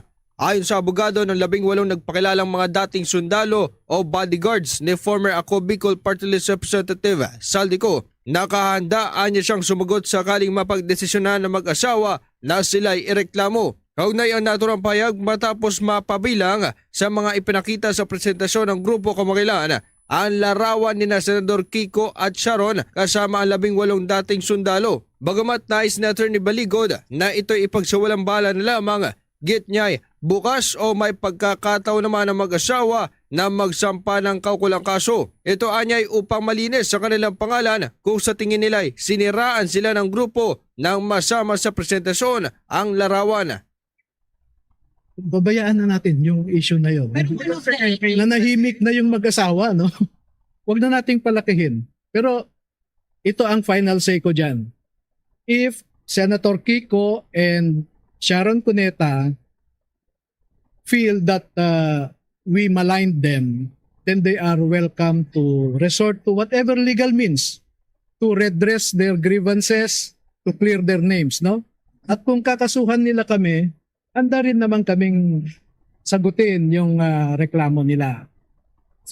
Ibinagi naman ni Attorney Levito Baligod ang nangyari kamakailan nang mapasama larawan sa presentasyon. Iniutos sa kanya sa operator nito na agad magpatuloy na lamang sa susunod na bahagi. Subalit hindi na nagbigay ng tiyak at malinaw na paliwanag ang abogado hinggil sa intensyon o kung kabilang rin sa mga nakatanggap ng maleta ang mag-asawa. Nung nilabas ngayon, hindi nag-comment eh. Walang nag-comment sa aming lahat. Ang sinabi ko lang dun sa nag-ooperate ng projector, you move forward, sabi ko. Picture, but may picture. Let us leave it at that, no? Ang dami ng comments dyan. Nag-comment si Senator Kiko, si Shawi, na sinungaling ang mga sundalo. Pero nung tinanong, ano pang sinabi ng mga sundalo para sabihin mong sinungaling sila? Tumahimik na sila. Pero hindi sila tumanggap, sir. I cannot answer that for now. Ayon pa sa abogado na isama lamang daw ang larawan at nagkamali ang isang staff nang ito'y ipakita sa presentasyon ng naturang grupo.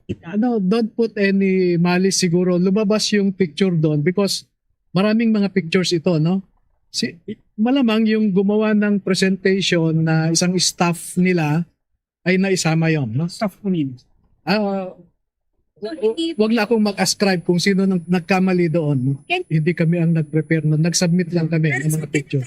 As I said, let us leave it at that, the issue, no?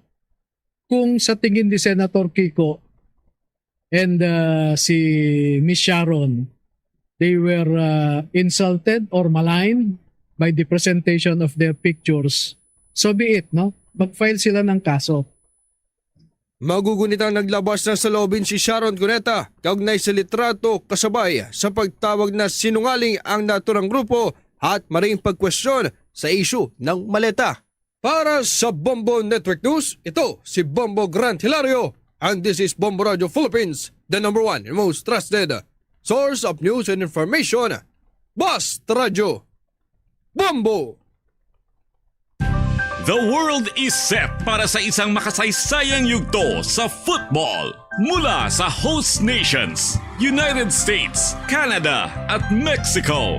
Ihahatid namin sa inyo ang bawat goal, bawat sandali at bawat tagumpay.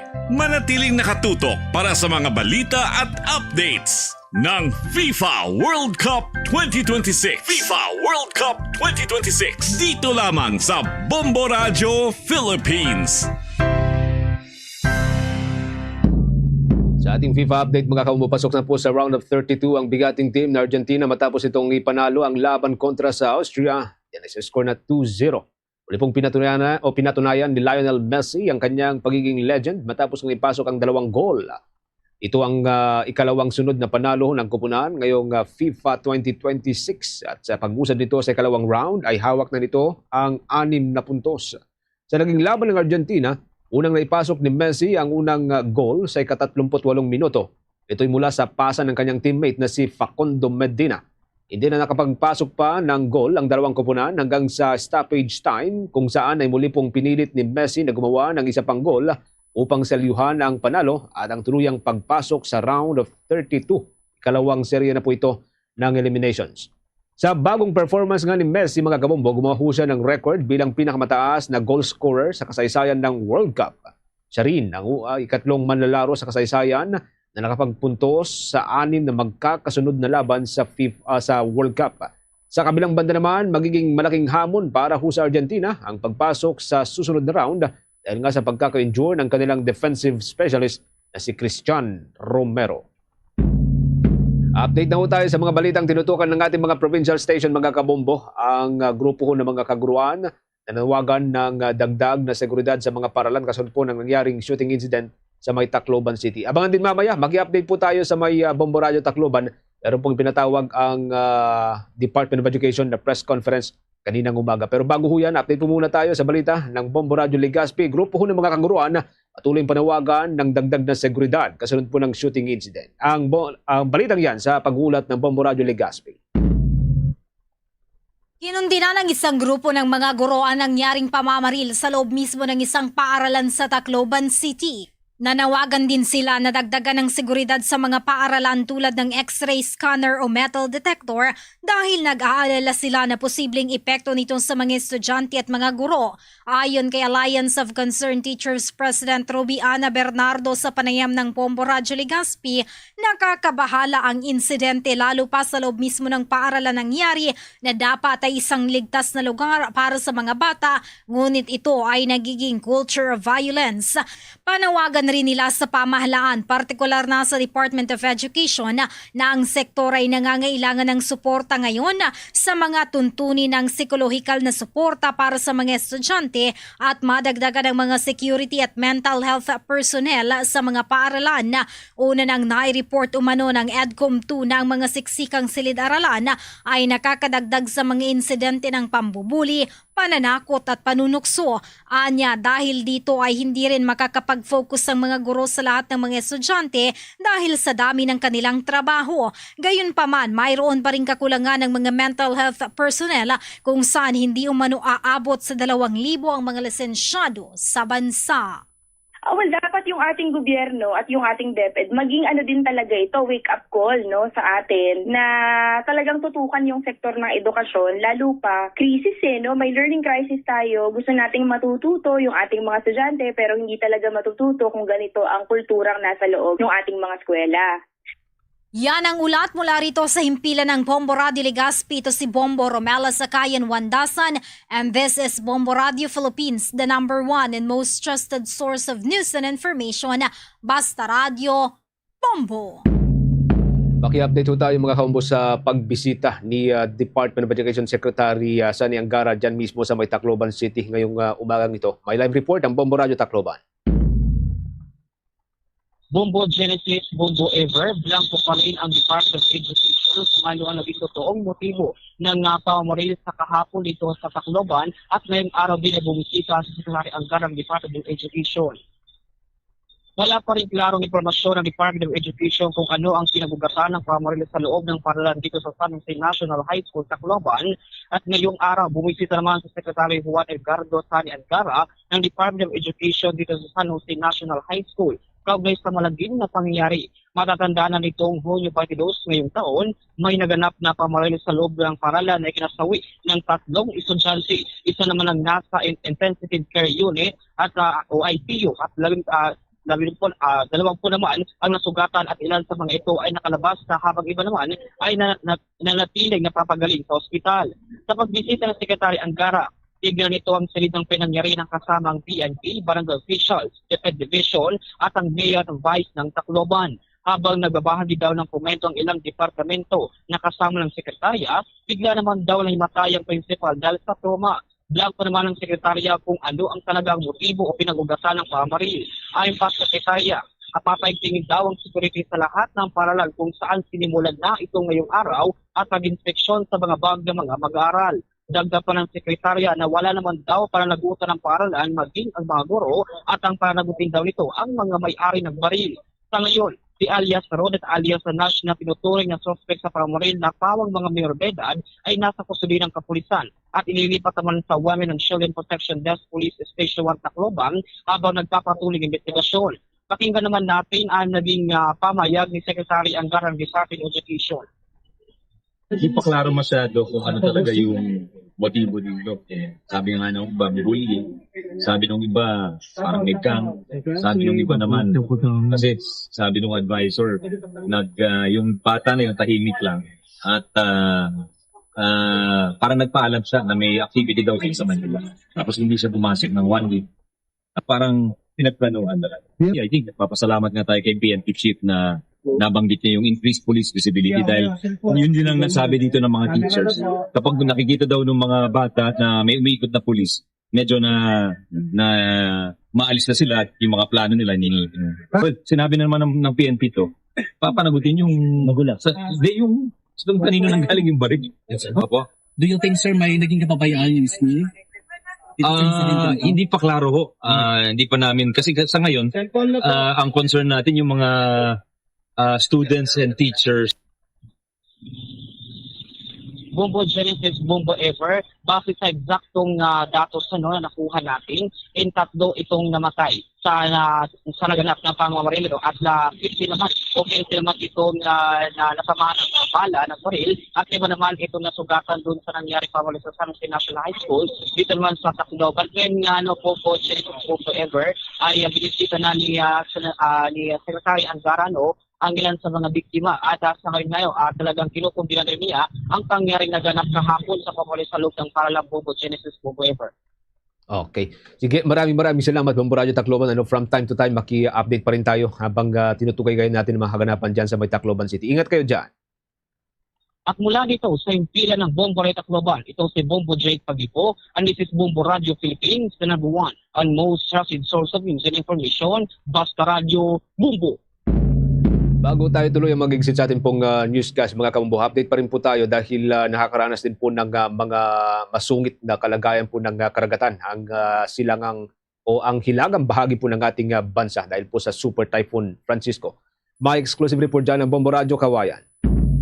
Kanselado na ang mga biyahe sa dagat matapos ipatupad ang no-sail policy sa makaratang sakop ng sirkulasyon ng Super Typhoon Francisco. Ito ay isa sa mga hakbang na ipinatupad ng isinagawang pre-disaster risk assessment ng OCD Region 2 bilang paghahanda sa posibleng epekto ng bagyo. Sa panayam ng Bombo Radio Kawayan kay Ginoong Alvin Aison, ang Information Officer ng OCD Region 2, sinabi niya na wala pa namang naitatalang insidente batay sa kanilang monitoring. Gayunman, patuloy ang koordinasyon ng ahensya sa iba't ibang tanggapan tulad ng PNP at mga DRRM Council upang matiyak ang kahandaan ng mga komunidad. Ayon kay Ginoong Aison, pangunahing nakararanas ngayon ng rough sea conditions ang lalawigan ng Batanes. Kaya pinapayuhan ang mga residente, lalo na ang mga nakatira malapit sa mga baybayin, na maging mapagmatsyag. Bagamat hindi inaasahang maglalandfall ang bagyo, ayon sa forecast ng Pag-asa, ay maaari pa rin itong magdulot ng malalakas na pag-ulan at hangin sa ilang bahagi ng Region 2, partikular sa extreme northern Luzon. Sa ngayon ay wala pang inilalabas na abiso para sa preemptive evacuation. Gayunpaman, kabilang ito sa mga rekomendasyong tinalakay sa pre-disaster assessment, lalo na para sa mga alagang hayop na nasa mababang lugar na posibleng bahain. Samantala, nagpaalala rin ang CAAP sa posibleng pagsuspinde na ng ilang inter-island flights patungo sa mga coastal area, partikular sa Batanes dahil sa masamang lagay ng panahon. Pinalalahanan naman ng OCD ang publiko na patuloy na subaybayan ang mga weather bulletin at advisory ng Pag-asa at mga lokal na pamahalaan, maging handa sa posibleng paglikas kung kinakailangan at iwasan ang paglalayag at iba pang panganib na aktibidad habang umiiral ang masamang kondisyon ng panahon. Since wala pong landfall scenario yung ating bagyong Francisco, pero magdudulot pa rin po ito ng pag-uulan at hangin dito po sa extreme northern Luzon at maging dyan po sa may Batanes Group of Islands. So pinag-iingat pa rin po natin yung ating mga kababayan. At patuloy po tayong makinig sa ating mga local authorities, local guidance, and especially makinig po sa mga balita, sa mga local advisories sa mga advisories po natin coming from reliable sources para po monitor po natin yung ating weather condition at makapaghanda po ng mabuti. At iyan ang ulat mula rito sa Bombo Radio Kawayan. Para sa Bombo Network News, ako si Bombo Jamaica Barbas. This is Bombo Radio Philippines, the number one and most trusted source of news and information. Basta Radio Bombo. Tuloy-tuloy lamang po sa pagsubaybay sa ating 32 fully digitalized AM at FM stations gamit po ng ating mga social media pages, mga kabombo. Pagkatapos ng Bombo Network News, pwede po nyo pong subaybayan at balikan ang mga programa ho ng ating mga provincial station gamit yung kanilang sariling social media pages. Sa Visayas area, sa mga kababayan po natin dyan sa may probinsya ng Iloilo at mga katabing probinsya, pwede po ninyo subaybayan ang mga programa ho ng Bombo Radio Iloilo at Star FM Iloilo. Sa Negros area, nariyan pong Bombo Radio Bacolod at Star FM Bacolod. Maging sa may probinsya po ng Cebu at mga katabing probinsya, pwede po niyong balikan ang mga programa ng Bombo Radio Cebu at Star FM Cebu. Sa probinsya ng Capiz naman, ganoon din, nariyan po ang Bombo Radio Rojas at Star FM Rojas. Sa Aklan, nariyan ang Bombo Radio Calibo at dyan po sa may Leyte area, mga kabombo, pwede po niyong balikan at subaybayan ang mga programa ko ng Bombo Radio Tacloban. Mga kabombo Castor Nation, bago tayo magtapos, samahan niyo po kaming manalangin ng Orasyo Imperata for deliverance from calamities. Almighty Father, we raise our hearts to you in gratitude for the wonders of creation of which we are part, for your providence in sustaining us in our needs, and for your wisdom that guides the course of the universe. We acknowledge our sins against you and the rest of creation, nature. We have confused your command to subdue the earth. The environment is made to suffer our wrongdoing, and now we reap the harvest of our abuse and indifference. Global warming is upon us, typhoons, floods, volcanic eruption, and other natural calamities occur in increasing number and intensity. We turn to you, our loving Father, and beg forgiveness for our sins. We ask that we, our loved ones, and our hard-earned possessions be spared from the threat of calamities, natural and man-made. We beseech you to inspire us all to grow into responsible stewards of your creation and generous neighbors to those in need. Amen.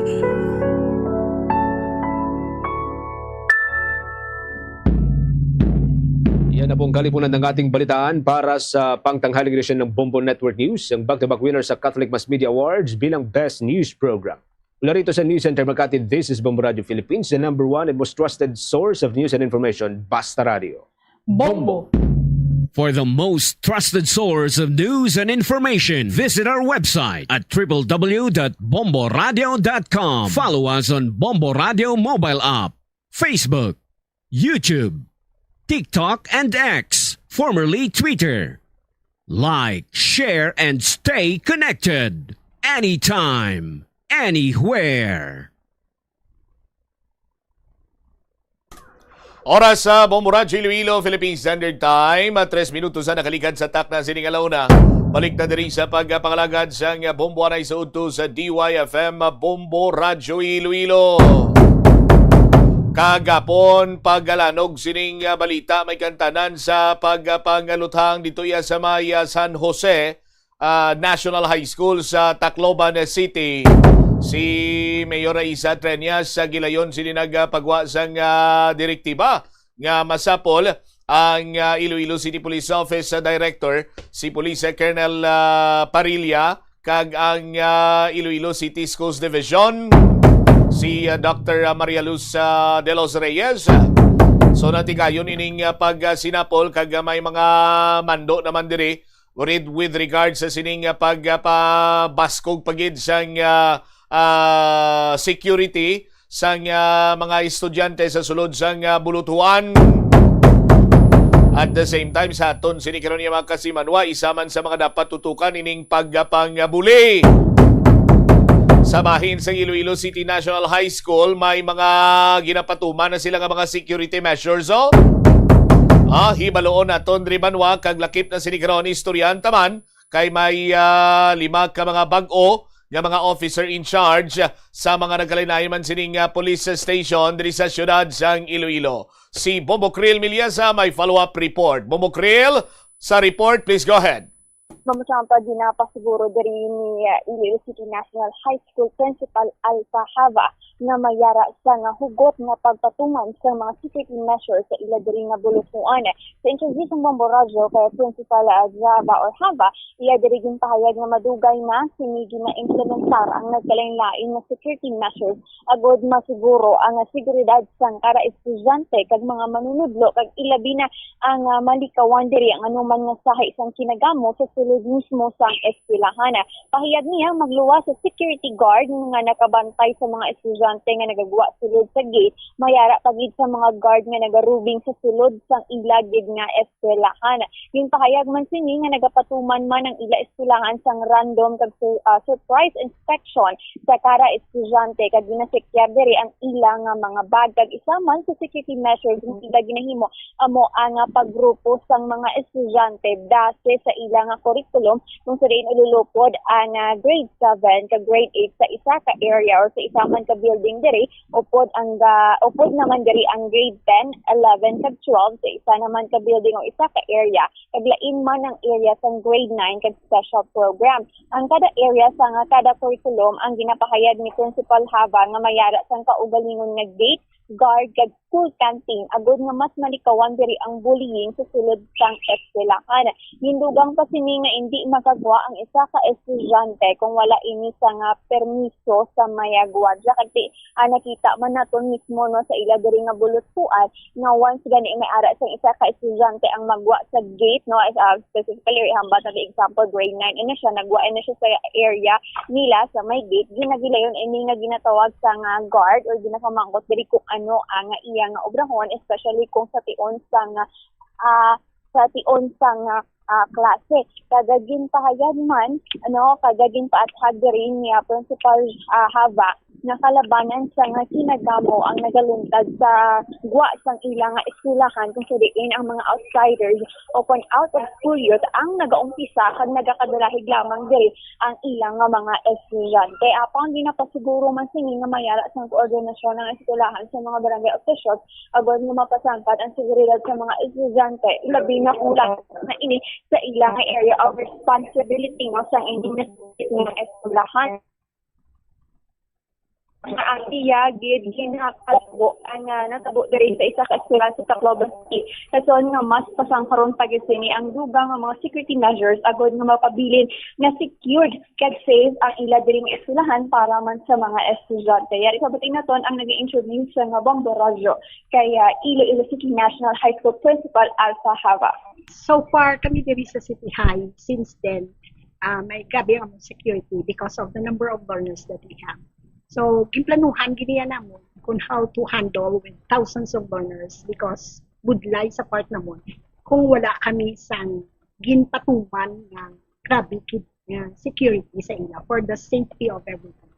No, so from the gate hasta sa sulod, mayroon kami ang radyo naga-connect sa tanan nga security guards kung sinong nagasulod sa eskwelahan so that ma-monitor kung ano ang nagakalakabo kag ano ang ilang mga gusto himo din sa sulod sa eskwelahan. Ang akong gibuhat upod sa ako mga teachers kag department heads nagubra kami sa isa ka strategy wherein ang amon mga kabataan group namon into curriculum.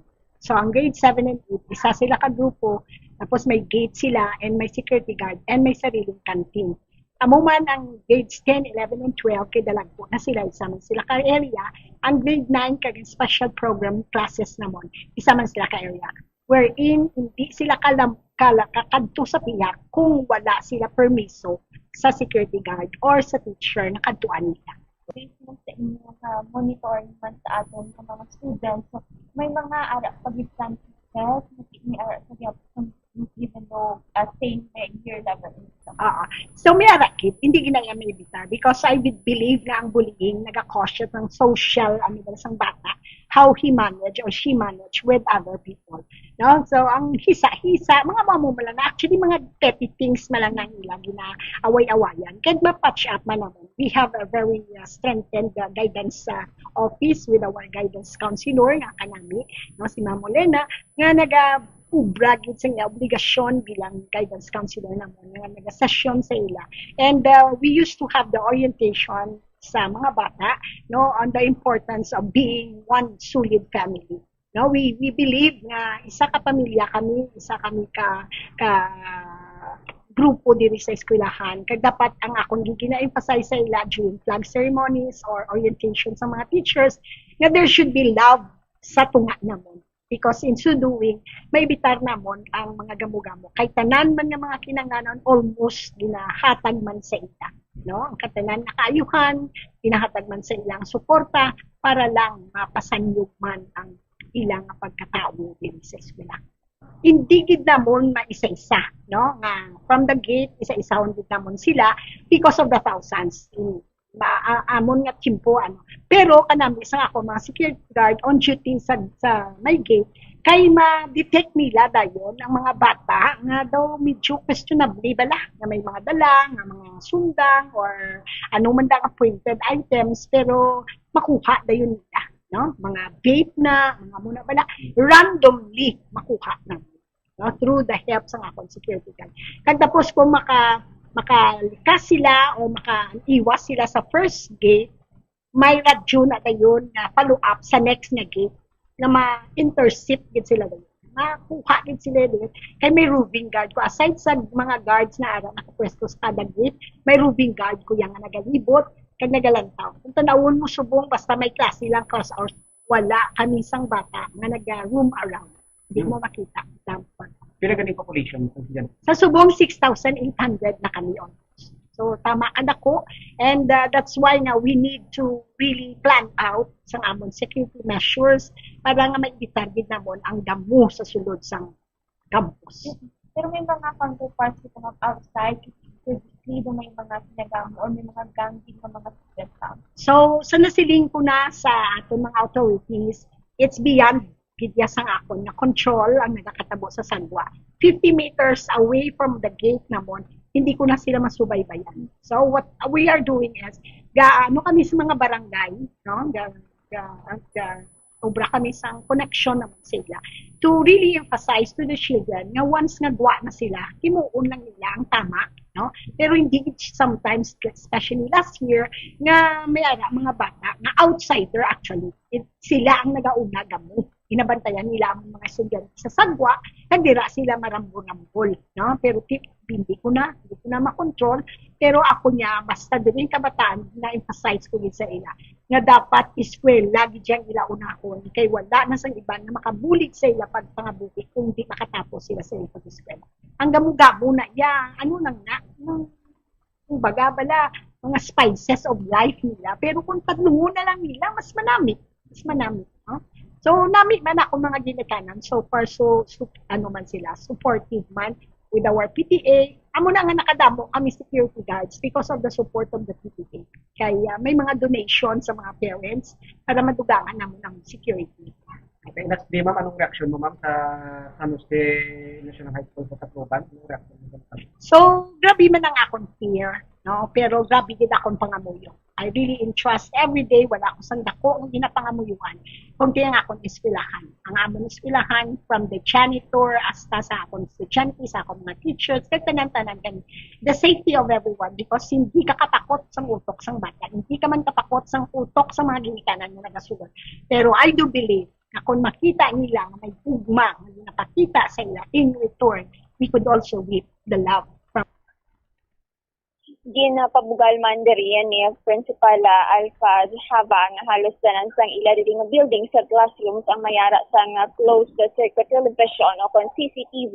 Ano kagad diri man ginpahayag niya nga magluwas sa mga gwardiya kag radio handset nila diri nga gina-monitor gid from time to time no ang kada area sang ining bulutuhuan mayara gid sa nga CCTV ang ila diri nga eskwelahan lakip na sa sulod mismo sang mga classrooms. Kag tuno kay Principal Hava bisan diin man na siya makadto iya diri sa gihapon no nga ma-monitor ang mga estudyante as well as mga manunudo bangod na makita sini ang mga CCTV footage sa iya mismo diri nga cellphone ini agod na ma-monitor ang posibleng insidente pareho sang pagpangawat kag ilabi na kung mayara ini sang hindi pag-intindihan na tunga sa mga estudyante agod nga malikawan na ang anuman nga klase sang kinagamo lakip naman diri ang bullying kag tigin pahayag niya no nga from time to time ma-check niya sa iya cellphone ang kada classroom set sa mga estudyante halin grade 7 pa to grade 12 kay halos tanan sang ila diri nga mga buildings may ara na gid sa nga CCTV footage kasi pahayag man sini no nga sadto pa lang mayara na nga daan sa mga metal detector ang ila diri nga eskwelahan agod nga malikawan ang pagsulod sang mga ginadumilian nga mga gamit at makabutang sa peligro sang kabul sang isa sa estudyante kamindugang pasingin iya gid pinapahanduman ang mga estudyante no natilikawan ang anuman ng klase sang gamo kag tutukan ang ila diri nga pag-eskwela kay pagpahayag niya amo ini ang makahatag sang maayo nga buhat gamlat sa isa man ka bata o isa man ka estudyante kanindugang pa ni Principal Hava naghilayon magpahibalo sa iya opisina kung may ara sang isa ka estudyante nga nagaka-experience sa anuman na klase sang bullying. So yari ipabati natin luwada nga bayad ni Principal Hava. Since then, mayroon na kami sa metal detectors na sa may amon guard. Tapos, amon CCTV, ginapabugal po gid siyang almost tanan na buildings namon may kagang inside the classroom namon na buildings may ara gid CCTV. Nakabilog. Tanan nga classrooms, no, duwa na lang ka buildings ang wala pa mabutangan. Because number one, it's para sa ako, safety ni isang amon kabataan at the same time sa amon teachers. Kaya may mga times na may mga bais-bais ang amon estudyante, buti sa mga teacher, kung sino huspo, tapos may mga kisa, kakulitan ba sa mga bata, may kawat-kawat, may amon. So nakitaan nyo na amon kung ano ang dako nga mabulig sa CCTV, which is kanami. No? Well operated. Yeah. Tagkuha na siya na ano na siya takon yung cellphone Na maski tungang gabi, I can scan it kung sino ang nagasulod sa eskwelahan na wala ko kapatid. So sa mga estudyante ko sa Iloilo City National High School, you have seen how we worked para sa inyo kaayuhan. No? So wala kami nagapabaya sa inyo. Isa lang akong handom as what I have been telling you nga gusto ko yung malipayon katanan. Because at the end of the day, ang atong gusto matabo, makatapos ka mo sa inyong eskwela at makabulig ka mo sa inyong paninagay. So God bless everyone. And ari lang kami, ang mga maestra nyo, ari lang po para magsuporta sa inyo para sa inyong kaayuhan. Si Iloilo City National High School Principal Alfa Bombo Champla. Gina-remind ko ni Principal Alpha Haba sang akol man sining advisor sang high school ako Bombo Krel. Daw amo-amo gini siya hambal at the same time maghatag sang mensahe sa mga estudyante ngati ang ilalang niya nga welfare amo iya ang gina-prioritize sa mga manunudlo. So far sa Iloilo City National High School may kumplito sila, may metal detector, may mga closed circuit television ang mga bulutuan, ang mga classrooms,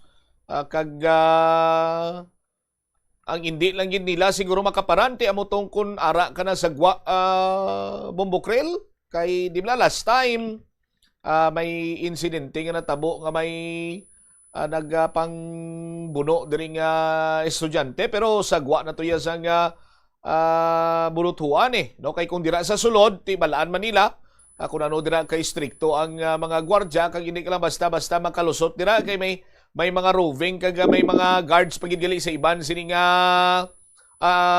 portion dira sa compound sa Iloilo City National High School Momokrel.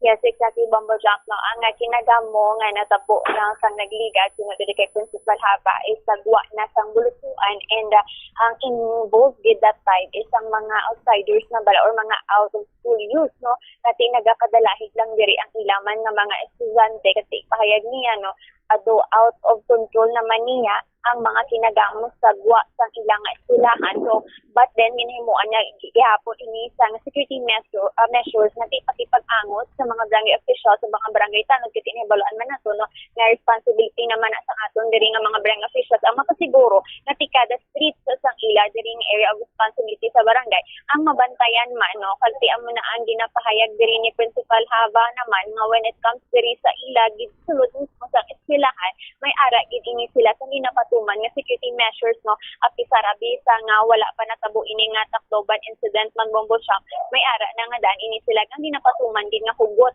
nga security measures ang nakita man gani naton sa ila nga eskwelahan nga as mention no nga may barricade gid or may gate gid kada area nga na separate ang grade 8, grade 9 different nga mga curriculum para mas ma-maintain diri kag ma-monitor ang mga estudyante kay tinhibaluan man nato no each grade or each curriculum nga daan nga mga estudyante may lain-lain naman ini sila sa nga own man abi nga personality no kasi sa grade 7 and grade 12 mas dako naman ini sila so muna nga mas maayo kano nga do may separation ini sila para mas ma-monitor ang ugali man abi or characteristics ang isa ka estudyante at same gid sa nga group no or diri nga ginapahayag nga curriculum Bombo Jump.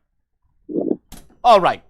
So sa dugang pa man sugang pa diri nga balita no sa bahin naman diri sa nga Iloilo City Police Office kung sariin mayara sa nga bag-o sa 5 nga hepe or 5 ka bag-o nga hepe ang Iloilo City Police Office kag ini ang kinkumpirmar mismo niya Iloilo City Police Office Director Colonel Wilbert Parilla paagi man diri sa aton nga pag-interview sa iya no. So ang ini nga 5 ka hepe nga bag-o amo sanday Police Major Sonny Boy Garnase ang magapungko diri nga officer in charge sa Police Station 2 o konsestasyon sa Ngalab at sa distrito sa Lapas. Kasi nahibaluan man naton nga ining si Police Major Garnase ang gikan diri sa Maya Carles sa Municipal Police Station.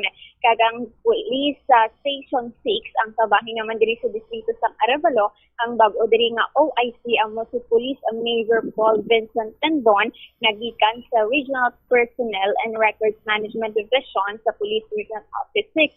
Kaga diri sa may Police Station 9, ang bag-o naman diri nga magapunggo nga officer in charge ang mo si Police Captain Jerce Besas, no, kad inhibaluan nga gikan ini siya sa Barotac Nuevo Municipal Police Station. Samtang ang Police Station 7 ang magapungko diri nga bag-o nga OIC o kon officer in charge ang mo si Police Captain Jesus Cambay III nga tihalin ini siya or anay hepe ini siya sa Nganuman siya Municipal Police Station sa probinsya sa Aklan. Yung pahayag diri niya Police Colonel Parilla nga nag-request ang hepe sa Police Station 3 nga ti man ang si Police Captain Marvin Laranyo nga magpari-assign ini siya anay sa ICPO headquarters bangod nga ti naga asikaso ini siya sa iya wala nga promotion bombo champ amo nga naging hinyo niya ang pwede anya danay ang responsibility nga bilang pagkahepe. So as mentioned diri no nga magasungko danay temporary diri sa may ICPO headquarters si Police Captain Laranyo kung sa diin ang Police Station 3 ang pagapungkuan diri ni Police Major Eduardo Chacon Jr. nga tihalin ini siya sa Police Station 7. Kagtigin hambal man diri no or dugang man ni Police Colonel Parilla kasi ang mga hepe no or nagharalin diri nga mga hepe ang schooling. So muna ang rason nga may ara kita sang bag-o nga mga officer in charge nga magapungko diri sa lima ka police station sa ICPO. So babati naton ang naging pahayag ug kumpirmasyon man ni ICPO Director Police Colonel Wilbert Parilla. So actually mayroon tayong 5 bagong officers na dumating, no? Pero 4 lang dito ang magiging hipe. Kasi yung 3 hepe natin na nag-schooling, sila yung papalitan natin. At saka yung may isa tayong hepe din na for personal reason asks us na lipat muna siya, no? So kaya nagiging 4 yung yung papalitan. And then meron din isa tayong hepe na nilipat lang natin na doon sa isang station na medyo malaki kasi matagal na siya dito. At nilipat natin doon. So ito yung magiging natin, station commanders natin, no? So dalawa, si Major Sunny Boy Garnase. So he will be in Station 2. Si Police Major Vincent Pindon, he will be in Station 6. And then Police Captain Jersey Bisas, he will be in Station 9. Then, Police Captain Jesus Cambay III will be in Station 7. So, yun yung si Station 7 natin, hindi man yan nag-responsible. Major Siakon, siya yung ililipat natin sa Station 3. Because si Station 3 asked for personal reason, no? So, pinagbigyan naman natin na hindi rin naapektuhan yung promotion niya kasi nagpapapromote siya. Okay. No? So, siya yung magiging Station 3. Si Major Siakon. So, 5 station. Si Ma'am Laranyo. He will be here in headquarters. Nabatian diri ang naging kumpirmasyon ni ICPO Director Police Colonel Wilbert Parilla Bamasyang. And subong man nga hapon, So, patigayon na diri. Bubukril, 4 gidya ang bag-o nga officer in charge. Ang isa, reassignment lang. Yes, exactly. Si Major Siakon performing giniya nga chief of police mo since Police Station 9 nag Police Station 7 and then hambal ni Colonel Parilla nagayo siya nga kung pwede ma-assign siya sa Police Station 3 gin grant man ang iya sila nga ayo, no? So si Police Captain Marvin Laranyo balik siya sa headquarters. Dra siya for the meantime, Bumukril. Exactly, Bombo Champ. Kaya ang ginahinyo diri ni Police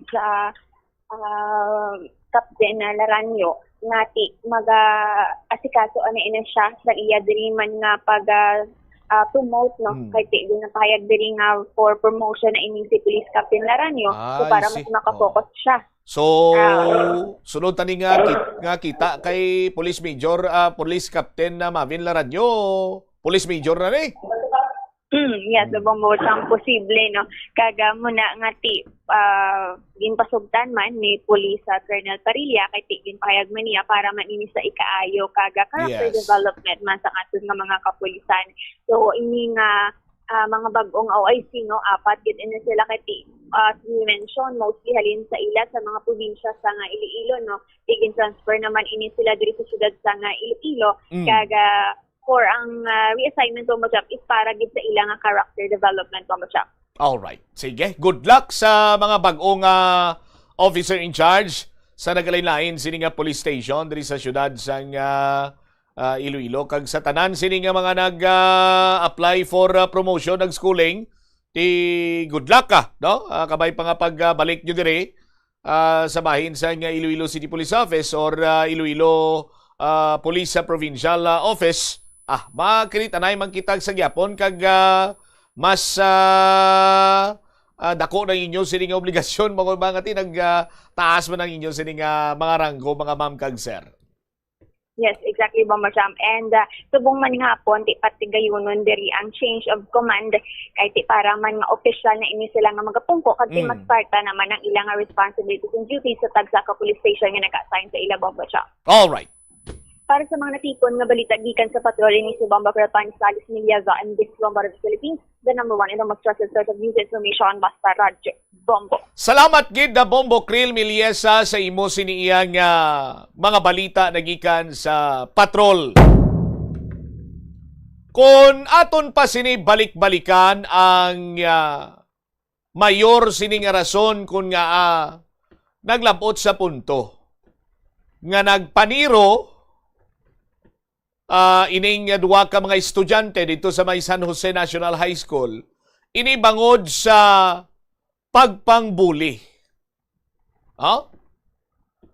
So, kung ako siniya maglantaw sa aton sini makasimanwa, mas mayong pasangkarontang security sang tagsa kabulutuan. But, diri kita kung tani magatutok kag magapadalom pagid sa bahin sang pagtapna sang school bullying. Iti kadamo sang sahi sang pagpangbuli mo. Mayara nga physical. Ti ko magambag ka physical bullying. Ti amuning mga bully nga nagapanakit. May makita sila dira karon nga classmate nila nga maniwang, classmate nila abi nga ti tambok. Kamo ni masami may agyan nila kag kagison, may agyan nila kag sulok-sulokon, sumbagon sa kilid. Sumatotal trippingan. May spaon, may taguon ng bag. Tanan-tanan na lang sini sa aton sini nga mga kulturan. Kung hindi man gubuon ang iya sini nga mga pagkabutang, taguon iya sini nga lunchbox, snacks siya dira, kwaon, iula, kadamo sa aton sini nga mga kasimanwa. Then, ari naman ang verbal bullying. Ining masami nga pagpanunlog. Tambok si mo. Niwang-niwang si mo. Tanan-tanan na lang sa aton sini nga mga kabumbo. May tawgon sang lagkalain-lain sini nga pangalan. May hana-hanaan dira. Sa aton sini mga kasimanwa. Another type of bullying amo ang social and relational. Ngati, palapta dira iya sang istorya si niyo nag-utot ni sa gina sa klase. Bumaom na! Propasid siya sa mga late na si may angsod na! Ang iya nga panyaga gina kay imol sila, asin lang kag Milo. Pagpangikay, no? Sinya si Amonio ano na sa? Ang nanay na aswang. Ang nanay na gapang barang, gapang hiwit.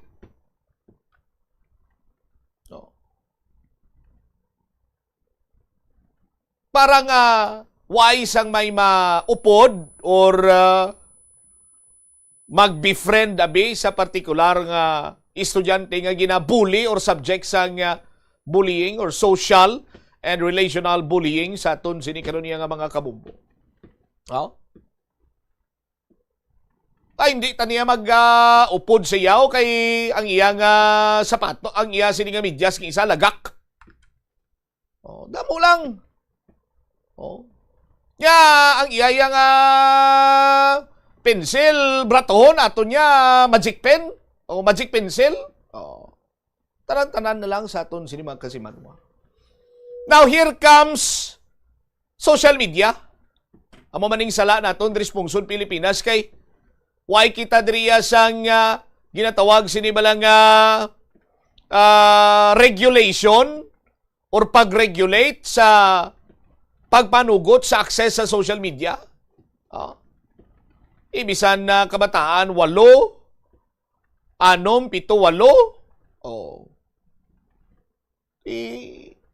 Free sila yang maka-kuti kag maka-angkon sa mga social media account. Patal sining istorya, ang ila pa sining mga ginikanan or mambal nato nabi ang ila pa sining mga guardians dira among himo sang ila account para iyang pakigbahin sila sa kundin dira nga social media sa iban sini nga mga nasyon niya sa aton sini nga mga kabumbo kung hindi kaya 18 anyos di katuya maka angkon sang social media account kay ginaistriktuhan nato nila iya. Ti aton di mapuslan pa ni guro sang iban sini nga mga politiko kay himuon pa sini nila yang troll. Cyberbullying, ining harassment, pinagi sa social media, mga messaging apps ni, mga online platform, no? Palaptahan ka na sa nga nagkalain-lain siniya nga mga hindi maayo nga mga pasibangod batok sa imo. Hilabi pagid karon niya nga uso ng artificial intelligence. Nga do ko lang tao mo do tuod gid. Mga deepfake nga ginatawag siniblaw. Palaptahon na tapos palaptahon sa social media sa nga iban sini mga estudyante tapos kadlawan kanila. Hikayan kanila. Bastuson kasi nila. Speaking of bastuson, lakip sa types of bullying among sexual bullying. Sa aton sini nga mga kabumbo. Kagang malain lang sa sining sexual bullying, bangod siguro sa kapabayaan man sang ginikanan nga ti as early as 6 or 7 years old naka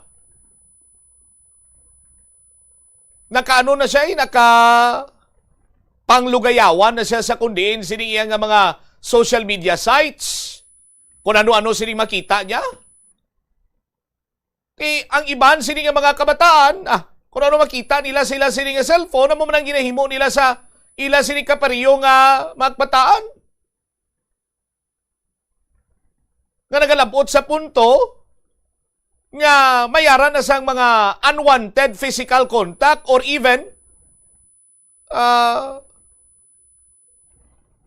may mga pagpangharas sexually na iya towards the opposite sex. Sa aton sini mga kabumbo.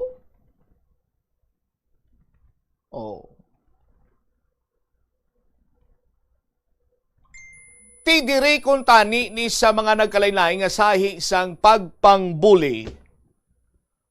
Diri i-address or tutukan. Kay in fairness man sa mga nangin biktima sining pagpangluthang, no? Kung wala nila ginbuli or shall I say direkta nga sila ang nagapangbuli, no? Tiway man guro sini naglabot sa punto nga nangita sang armas to ang duha ka mga minor de edad kag nagpinangluthang. Oh. And some common reason sa ton sini nga mga kabombo, although mayara na sang intervention, sa bahin karon iya sang mga ginikanan. For example, abi sa ton sini karon iya nga mga kasimanwati, may mga nagkalain-lain man sini iya nga intervention mo. Intervention una within sa peers, no? Sa kabataan. Nga may saway sa mga nagapangbuli, no? May mga estudyante nga nagatindog para sa kasubong yung mga estudyante nga, hindi na tama na. Untatin nyo na nga pangbuli, sugita mo kay ma'am, sugita mo kay teacher, sugita mo kay principal. Ugaling kiti mas madamong instances sa aton sini mga kasimanwa nga mga bully, no? Do kasubong na nga ginakakulbaan sa sulod sa classroom. So manugid kita sa teacher mo basi kung ikaw naman ang ibuli niya sa pagkadason sini may nadlaw or dason nga kay gayunan.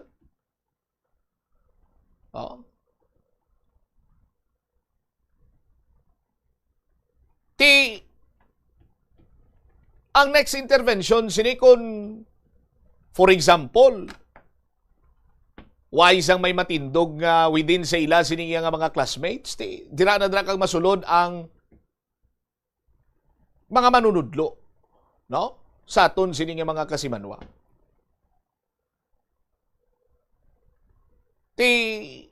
Nakahibalo man kita nga may mga nanari-sari sini kag daw halos tanan sini banwa nga mga pagsulundan.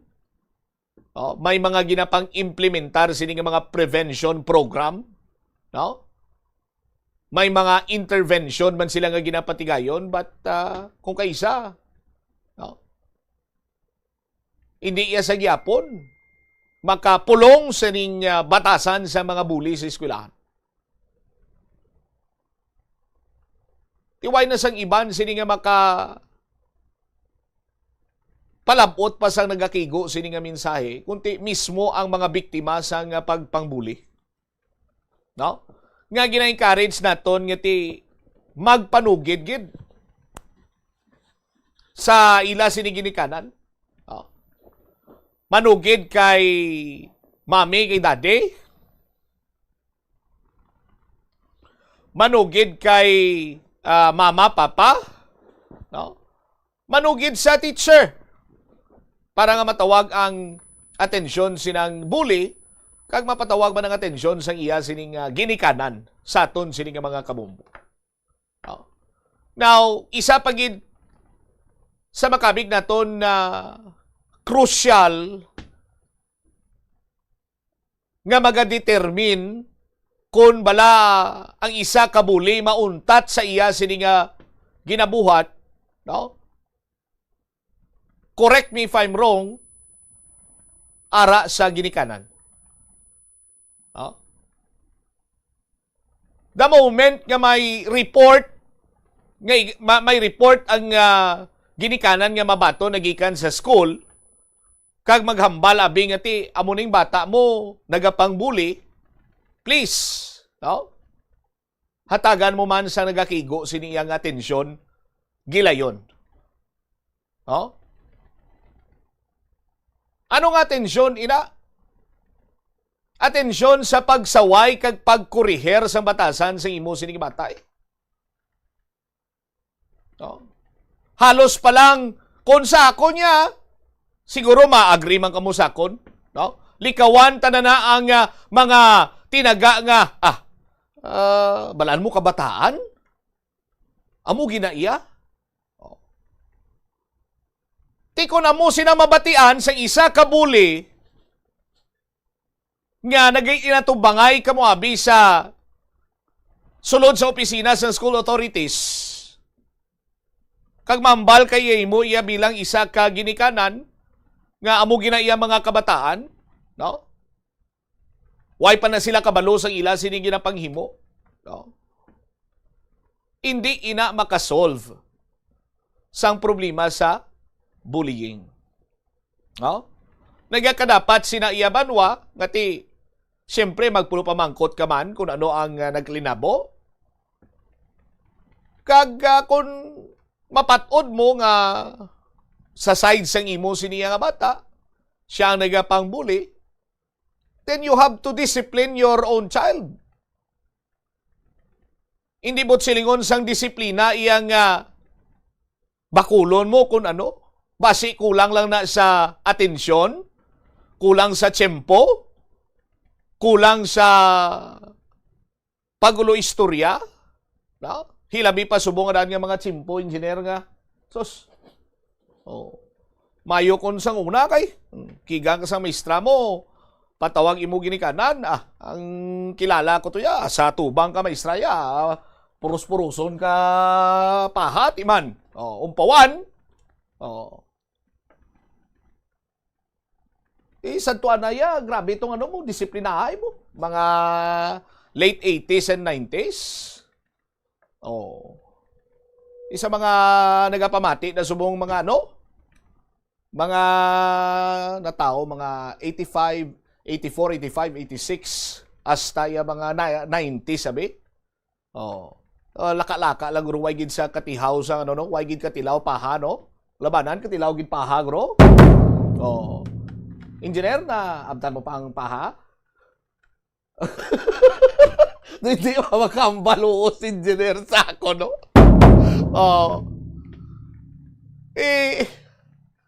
Sa aton sinimakuturan, ang disiplina, gina. Isa na sa mga later on, madumduman sa inyo sining mga kabataan, kag kamuman mismo nakaagi sa ginatawag sining military discipline, maapresyar mo gid nga kuway ko ginamo sini sadto, ilaban-laban siguro, ti hindi na ako magwantan, poisonos na ko guro subong akon pinamatasan mga musnabla. Miyara ko yung kilala engineer John Dave. Gaklase ang amistra, way sa pamati mo. Way sa blakag para makuha ang atensyon kag mamati sa maestra, way bla hinaboy ka, chok lang na. Igo say, way gyapon. Sige gyapon ang iya sining kutaw-kutaw siya sining seatmate to. Ikaduwa nga hugada, way bla ka habuyon sa ka ruler. Eraser sa blackboard. Galing kitanda man tong kilala ko, may notebook sa nga yan, abla ka record book na bla, kita mo niya sa gwardya, logbook na bla. Matrotig ana. Way abla binatira ng eraser, balik siya si Mistray. Hambalan sa Mistray ang I want to see your parents tomorrow. Sinabat niya nga ma'am, alang-alang akon nga mga ginikanan, di sila ka kanto de.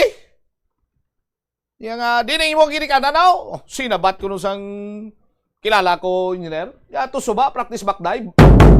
Di, makon mo na. Makon mo sila ka batasan. Sa aton sila ka mga kabumbo. Pero istorya sa akon sang kilala ko, sang mabalaan ko to sang ginikana niya, Sus Maria Kagusip po. May luhod sa munggo, may luhod sa asin. Tanan-tanan ko to yang kulang na lang ya kuno.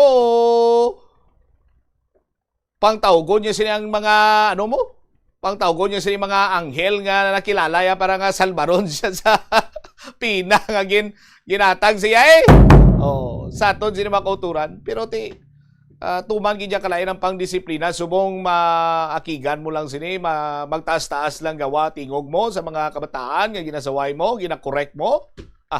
Mambal na sila yung, why are you so aggressive? Oh. Tilibog na dyan ulo mo. No? Kag lately, tiniri man na uso ang mga tinaga, ang mga anxiety, mga depression. Amo nang isa sa mga mambal naton iyang subong at simpo, careful man kita sa pagdeal sa mga pamatanon. O galing kiti bangod siguro man sa mga makita nila sa kundin sila diraya dalon sang internet. No? Maybe mayara gid sang dako nga impluwensya man sa ila kag bulig sa ila sini nga paminsar sa hindi mga maayo para sa ila sinisig kapariyo nga mga estudyante. Sa aton sini ka mga kabumbo. So siguro diri kita sa bullying nga aspeto, no? Nga dapat magtutok. Para nga hindi na makatugas ang ano pa nga sahi sinising hindi mayong hitabo sa aton sini nga tagsaka eskwelahan o kon buluthuan. 47 minutos sa nakaligad sa takna sining alaw na pagbalik nato na banwa ang Philippine Coast Guard mag-deploy sang 200 ka mga personnel para iya nga mag-monitor sa kahiwatan buwas gadlaw sa kapiestahan ni San Juan de Bautista. Balikan tayo ini matapos ang bilang importante nga mga panumdum. Oras! We got Yakult for tulong protection. Only Yakult has 8 billion live LCS in every bottle that may reach the intestines alive to help get good gut health. Panalo ka tiyan! Plus Wala di Iloilo, Billboard of Activities for June 21 to 27, 2026. Sa magabalik agad maghatag sa inyo sang one great musical show.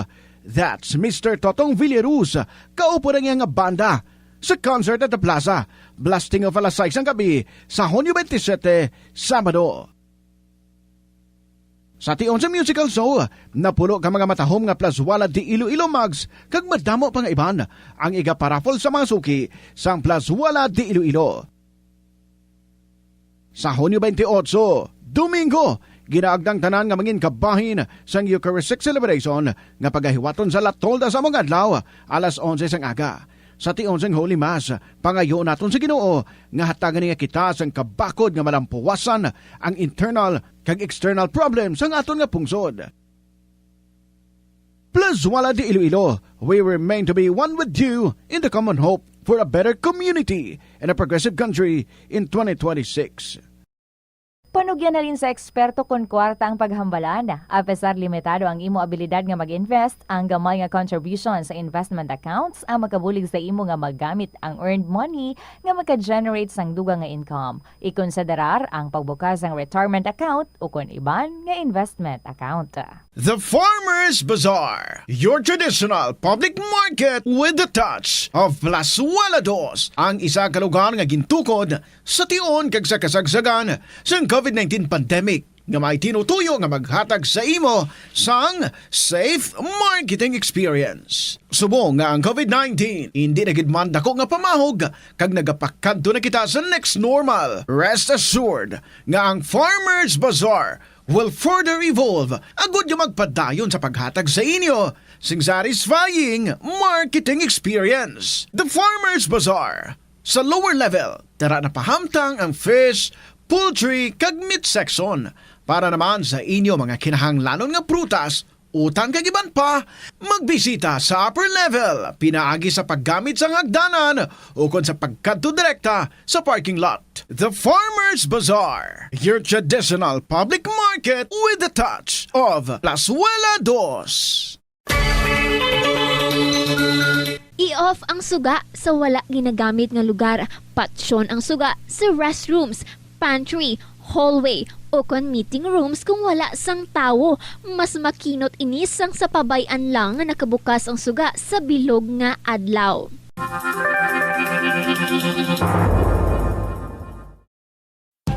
The world is set para sa isang makasaysayang yugto sa football. Mula sa host nations, United States, Canada at Mexico. Ihahatid namin sa inyo ang bawat goal, bawat sandali at bawat tagumpay. Manatiling nakatutok para sa mga balita at updates ng FIFA World Cup 2026. FIFA World Cup 2026. Dito lamang sa Bombo Radio Philippines.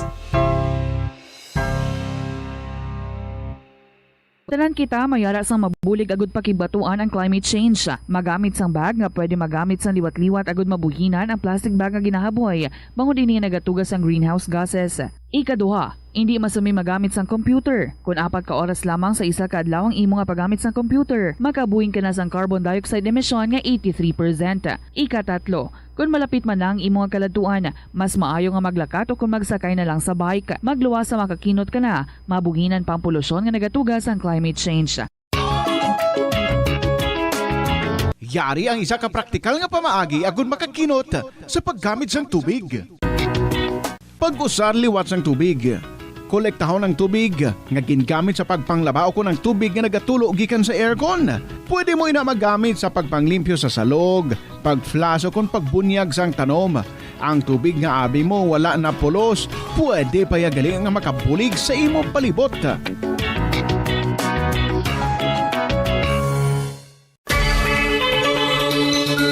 Limitahan ang pag-charge sang device. Sa Bombo Radio Iloilo, Philippine Standard Time, 52 minutos sa nakaligad sa takna sining alauna.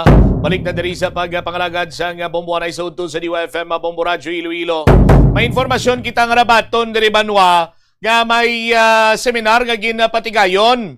No? Ang nagaseminar to mga barangay official.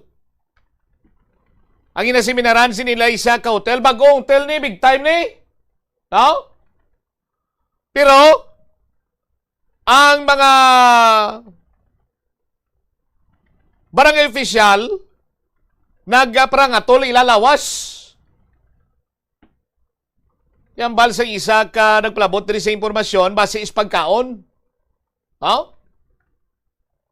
Kaya ti 3,000 ko nung binayran nila sa pagkaon. Pagkamot ko sa pagkaon lang ni binayran, 3,000. Huwag pa nagurong kwarto.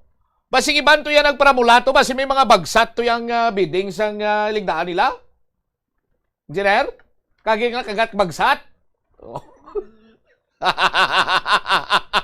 Ibon sila ko, why to yung bagsat sa inyo? Basi sa sini... Basi... dahil nagtalabog na lang. Basi sa siniya nga, big time nga hotel, bagsat to. Pero sa pagkaon lang ko na. Sa pagkaon. Palabot rin sa informasyon sa aton nga, ay nano man, 3,000 pesos kada ulo per head ne. Kurbata ko adjust ko lang kay inagyan ka bags. Bagsat kasunod sa pinsan ko. Anyway, ang information sini naton nga 3,000 per head ang bayad sini nila sa pagkaon. Oh. Tiga pa mangkot sila ti 3,000 per head bayran namon sa pagkaon nga may mga allergic reaction kami nga nangkon, nagom. Oh, tidamo kuno to sa mga barangay official ang nagparamula, nagparangatol, nagtawag sila sang emergency responder. Sa aton sini nga mga kasimanwa. Sa management sang hotel, pagwa na kamo statement parang hindi man kamo maguba karon bag-up lang kamo gani nga hotel. Ano man ang na-serve nyo pagkaon nga balor 3,000 pesos lubok? Kundi lubok pasar? Magamom lang na kunti. Diri na lang ko sa tagsisinta nga serve sa karinderya ni pamangatol lawas ko. Magamom lang na. Ay sus Maria kagusip po. Halitan nyo diri nga ang Iloilo City nga kilala tadi sa bilog sini iyang nasyon nga ano gani kita diri ang gastro hindi man gastroenteritis blatian. Oh, mga manamit ni pagkaon ta tapos bago ka mo nga hotel, maserve ka mo nyo sa mga panos kag mga pasar nga pagkaon kung tinagprangato lawas to sa nga nagkaraon na sinyo. So, Maria kagusip po. 55 minutos na nakaligad sa tak nga sini nga launa diri sa pagpakalagad sang bombohanay Saud to po damog gid sa mga nagaintriga sa akon na Engineer John Dave, damo sa nagapamangkot din kuno na nga hotel. Di na nga hotel bumutsam. Ari gani nga hotel na sa syudad sa Iloilo. Ano kuno nga hotel? Ano nga hotel? Kung updated ka sa Senado mabalaan mo na kung ano nga hotel. Kung updated ka sa Senado, mabalaan mo kung ano nga hotel. Check naman natin this time si Bombo Sandy Balogo. Ang Philippine Coast Guard mag-deploy sang kapin 200 ka mga personnel agod nga mag-monitor kag magpasiguro man nga nagasunod sa mga pagsulundan sa siring selebrasyon sang kapiestahan ni Juan de Bautista para buwas sining adlaw. Bombo Sandy sa report, please go ahead. Bombo Champ, 100% ready. 100% na ang kandaan ang mananggin pasiguro sa Philippine Coast Guard Iloilo para sa pagsaulog sa pista sa San Juan Bautista buwas Hunyo 24. Sa interview sa Bombo Radio Iloilo kay Coast Guard Iloilo spokesperson Ensign L. Janga, preparado na ang tanan nga Coast Guard substations sa syudad kag probinsya sa Iloilo. Kapin 200 ka mga personnel kag floating assets ang iga-deploy para masikyar ang seguridad sa tanan nga mga deboto nga magatambong sa pista. Subong man ang mga Baywatch patrollers nga iga-assign sa mga coastal areas. Nagakoordinar man ang Coast Guard sa mga local government unit kag ila Disaster Risk and Reduction Management Office akon DRRMO kag iban pa nga mga ahensya para sa mga mas organisado nga response operations. Lauman nga magadagsa ang mga beach goers sa mga coastal areas sa bahin sang Uton, butang nga ginahandaan na sa Coast Guard Iloilo hinali nga may emerhensya. Ginpatpat man ni Ensign Ga ang mga panumdom para sa safety sang tanan nga mga tumuluo. Una, hibaloon ang lakat sa panahon kag sitwasyon sang dagat antes magpabaybay. Ikaduha, siguruhan nga may mga naka-duty nga lifeguard kag may mga life-saving equipment kag first aid kit. Ikatlo, mangita sang upod kag likawan ang maglangoy nga isahanon para likaw sa disgrasya. Batayan ang mga bata kag tigulang sa dagat. Ikaapat, sundon ang mga safety signages nga nakahamtang sa dagat.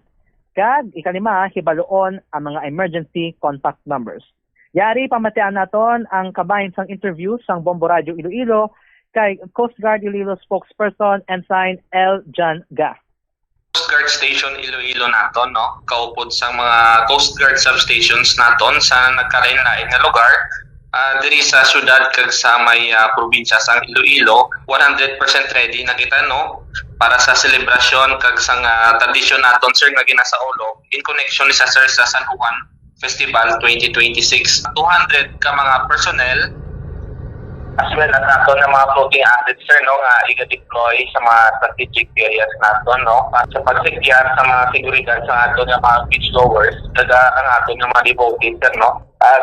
Miyara kita, sir, ng mga Baywatch patrollers na closely coordinating sa ato nga mga local government units, especially, sir, sa ato na Disaster Risk and Reduction Management Officer, and as well as ato sa mga concerned agencies para sa mga well-organized nga response operations natin, sir. Una, sir, no, ibaluon anay ang dalagan sang panahon, kag ang sitwasyon sang dagat antes maglangoy. Ikaduwa, sir, ibaluon kung may ara nga nag-duty nga mga lifeguard, kag kung diin nabot ang mga life-saving equipment natin, kag mga first aid kit. So, ikatatlo, sir, maglangoy nga utupod, kag likawan nga nag-aisahanon. Bantayan, sir, ang mga kaupod ng mga bata, no, kag mga tigulang sa pagbaligo sa dagat, sir, no, kag mag-lisensya sa upod or membro sa pamilya, sir, kung may intention na maligo. Ika-apat, sir, no, basahon sa sundo ng mga safety signages na nakabutang sa lugar kung di sila magpalaligo ang mga resort, sir. And maglangoy sa mga designated nga area, ikaw na maglangoy sa ginagyan sa mga bangka or aiming nga mga recreational watercraft, sir, para malikawan ang disgrasya. Lastly, sir, no, ihibaloon ang mga emergency contact numbers sa aton nga mga response group sa lugar kung din silang magpalaligo, sir. Hello, sir, no, sa may coastal areas naton, pakadto dito sa Mayoton, kaya dito gid mostly, sir, sang aton nga mga beachgoers na nagakadto. Expected naton, sir, nga mag-impact sa mga beachgoers sa buwas nga adlaw. And we are ready naman, sir, sa may Coast Guard Station Iloilo, sir, no, sa any incident kag para man ma-ensure ang safety and security sa aton nga mga beachgoers and as well ang aton nga mga devotees. Nabatian si Philippine Coast Guard Iloilo spokesperson Ensign L. Janga. Para sa ikaibalo sa aton mga kabombo, ang pista sang San Juan Bautista kon Feast of Saint John the Baptist, ginasaulog na siya kada Hunyo 24 bilang pagdumdum sa pagkatawo ni Saint John the Baptist, ang propeta nga nagbunyag kay Jesucristo sa Jordan River. Kag diri man ang ginhalinan sa tradisyon sang pagpatusma o ng baptism. Bombo Champ. Alright, kag sa iban sini nga mga lugar may mga binasyaray nito. Nagakatabo ya Bombo Sunday, no? May mga saulog kita gani di nga mga fiesta kung ako magsalado sa Sara bala engineer, no?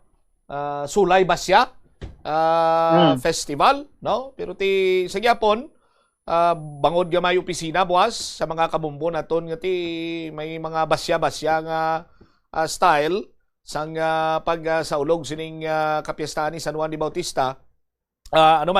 Hagan-hagan lang, no? Hagan-hagan lang kay ti base karon kun iban sini galakat da naka-uniform la, naka-polo barong, iban sini naka-business attire sa mga sa mga babae, dabla nga mga empleyada, basyan mimo kron niya ti kunti hindi siya kasulod sa ilapsina, basa siya kron Bombo Sunday.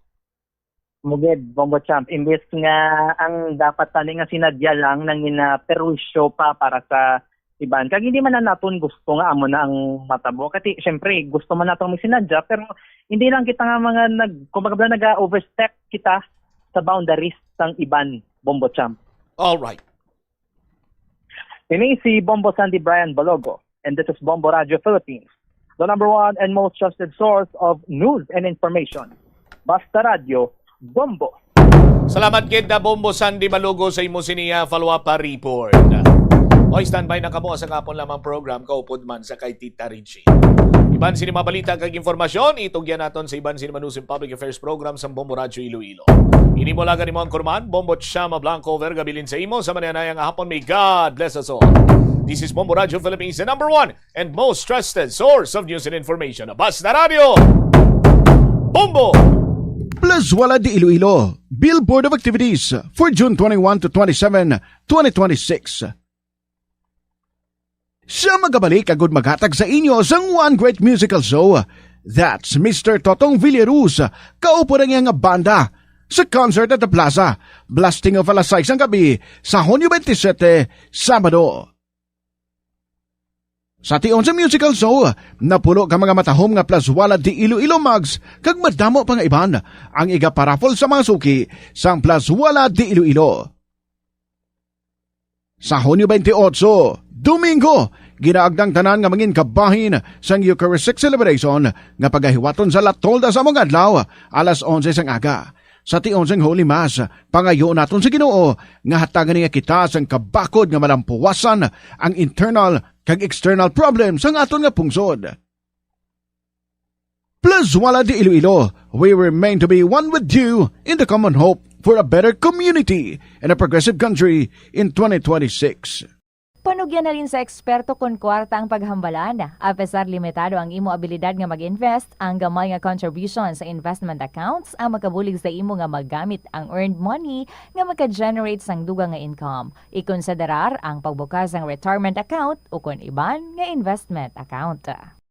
The Farmers Bazaar, your traditional public market with the touch of Plasualados, ang isa ka lugar nga gintukod sa tion kag sa kasagsagan sa COVID-19 pandemic nga may tinutuyo nga maghatag sa imo sang safe marketing experience. Subong nga ang COVID-19 hindi nagidman dako nga pamahog kag nagapakadto na kita sa next normal. Rest assured nga ang Farmers Bazaar will further evolve agud yung magpadayon sa paghatag sa inyo sing satisfying marketing experience. The Farmers Bazaar. Sa lower level, tara na pahamtang ang fish, poultry, kag meat section para naman sa inyo mga kinahanglanon nga prutas, utang kag iban pa, magbisita sa upper level, pinaagi sa paggamit sa hagdanan o kon sa pagkadto direkta sa parking lot.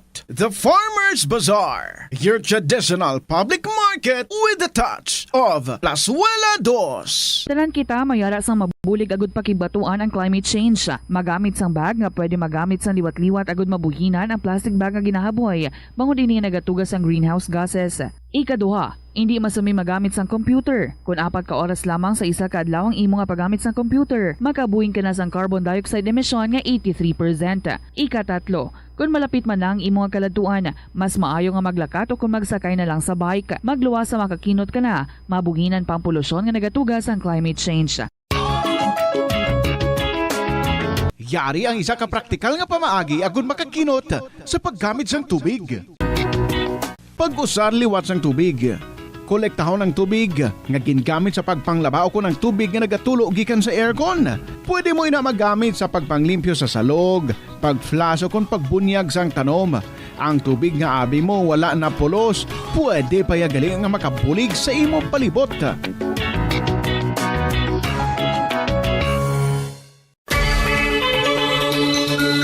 Limitahan ang pag-charge sang devices. Hindi pagpabayaan nga naka-plug ang phone, laptop o kon tablet kung puno na ang battery.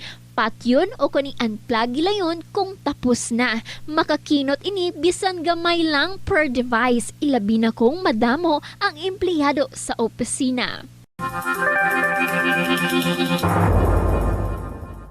Yari ang mga simple nga paagi agud makakinot sang tubig. Kaayuha ang mga taga sa tubo o kon hose. Hindi tanan nga taga sa mahapos kagilayon nga makita tungod ang mga tubo o kon hose ang nakalubong sa duta o kon semento nga bahin sang balay. Kung magsigi ang mga tagas nga ini, mahimo nga magalabot sa 10,000 ka litro sang tubig ang mausik sa isa ka tuig. Maggamit sang leak detection tool o kon magkonsulta sa mga eksperto kung may pagpangduwa-duwa nga may tagas sa mga tubo sang tubig agod ini gilayon nga makaayo. Sa eskwelahan, ang pag-practice ng good manners and right conduct ang makabulig sa paghimo sang positive, respectful environment para sa pagtuon. Nagapakita ini sang pagtahod hindi lang sa mga manunudlo kundi mangin sa imo mga classmate kag sa school community. Mag-abot sa eskwelahan on time. Ang pag-abot sang late sa klase kag sa aktibidad ang nagapakita sang kakulang sang respeto sa oras sang iban. Magpamati sa imo maestra o kun maestro samtang nagadiscuss sang lesson kag sundon sang maayo kun may yara sang instructions. Tawgon nga ma'am o kun sir ang imo teacher o kun staff. Kung may pamangkot, ibayaw ang kamot, agud mahatagan ikaw sang kahigayunan nga makasabat. Maggamit sang please, thank you kag excuse me kung nagaistorya sa imo classmate o kung sino man ang imo ginaatubang. Likawan ang pagpanunlog, pagbuli o kung pagpanginsulto. Mangin maayo kag may respeto sa isig kapareho. Mangin matinlo sa classroom kag school grounds. Ibutang sa basurahan ang basura kag indi pag-ihaboy sa bisan diin lang ilabi na sa sulod sang classroom. Respetohon ang propiedad sang eskwelahan. Halungan ang mga libro kag supplies kag likawan ang mangguba sang pagabutang nga wala mo ginapanag-iyahan. Mangin focus sa pagtuon kag likawan ang pag-istoryahan na isang classmate samtang nagadiscuss ang imo maestra o kun maestro sang inyo nga lesson. Likawan ang cheating. masami nga kompletohon ang assignments kag test nga wala nagapangopya sa hinimuan sang iban. Paborito mo man bala kaunon ang prutas nga saging kabombo? Nakahibalo ka bala? Nga ang Pilipinas ang ikaduha sa pinakadako nga exporters ng saging sa bilog nga kalibutan. Sandig sa United Nations Food and Agriculture Organization, ang pungsod ang naka-export sang 2.93 million metric tons sang saging sa tuig 2025. Nagapangduha kita sa top exporter nga pungsod Ecuador. Ang saging manggaranon sa mga bitamina kag minerals, kaangay sang vitamin A, C, B6 kag potassium nga kinahanglan sa immune system, energy production kag cell protection. Bangod sa mataas nga potassium content sang saging, epektibo ini sang healthy blood pressure kag nagasuporta sa overall heart function.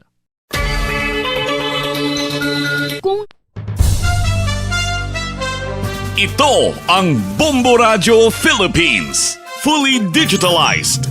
Numero 1 sa balita, komentaryo, drama at serbisyo publiko. Bombo Radio Philippines. Bombo Radio Philippines. Unmatched. Number 1 and most trusted source of news and information. Basta Radio Bombo! Ngayong hapon sa tuntanan mga kabombo, maulanon nga hapon and kabay. Maulanon man ang mga grasya nga mag-aabot sa aton. Good afternoon, Gid. This is Tita Regine. Welcome back. Dari sa kahapon lamang program on a Tuesday, June 23, 2026. Buwas fiesta ni San Juan, kag I am pretty sure ang mga banwa, mga kabaranggayan, mga sityo nga magasaulog sang San Juan. Mangin happy gid kag subong pa lang may mga preparasyon na nga ginapang obra dira. So kabay mangin very peaceful kag wala lang ha sang may mapikon. Why sang may mangbasya dira kay tiyang iba niya mapaopisina pa mapaeskwelahan pa. So let's be very careful. Good afternoon, and today magpadayon kita sa pagdulong sa inyo sa makasaysayan diri sa kahapon lamang program. And for your stories, pwede gini na nga ma-share and then you email sa bombo_iloilo@bomboradio.info or sulaton ang mga istorya and then ipadala sa kahapon lamang program, DYFM, Bombo Radio, Iloilo, Sky City Tower, Maple Street, Iloilo City. Let's go straight sa pagbabati sa inyo sa aton nga ambahanon for this afternoon from JRL Claret. Ngano, this is Tita Regine. Welcome sa KLP.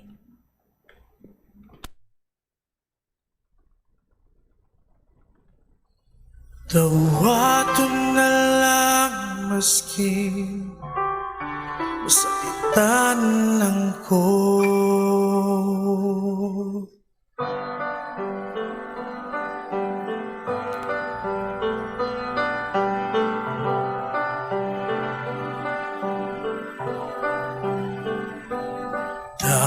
Dawat na lang, antuso na lang, tungod kay di na kita. Daw sa bula ang tanan, unsa bagyod ang hinungdan.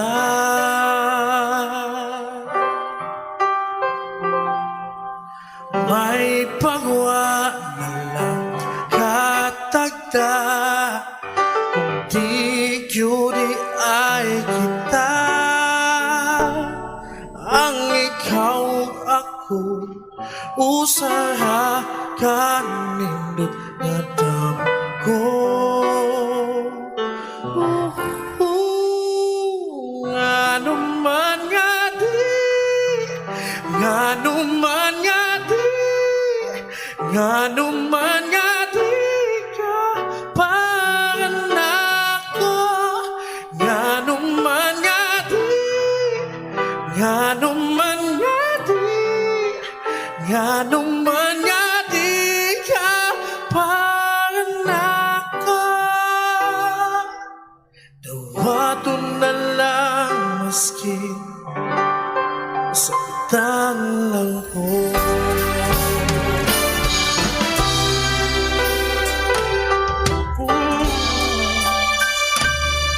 Akong ampingan ang matuhan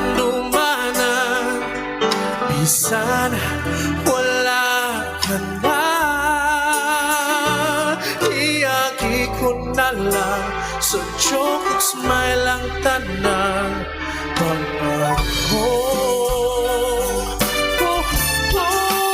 Nganong man nga di, nganong man nga di, nganong man nga di kapan ako, nganong man nga di, nganong man nga di, nganong man nga di kapan ako.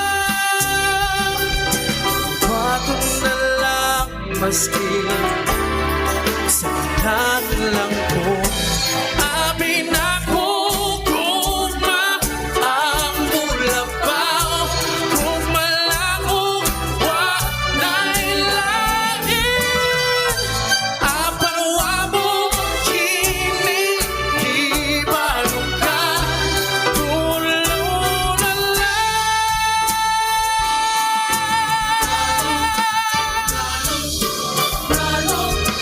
Nganong man nga di, nganong man nga di, nganong man nga di kapan ako, nganong man nga di, nganong man nga di, nganong man nga di kapan ako. Patong na lang Sinan lang ko.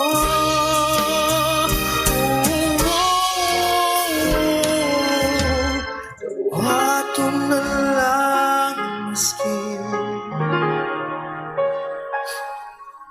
salitan lang ko.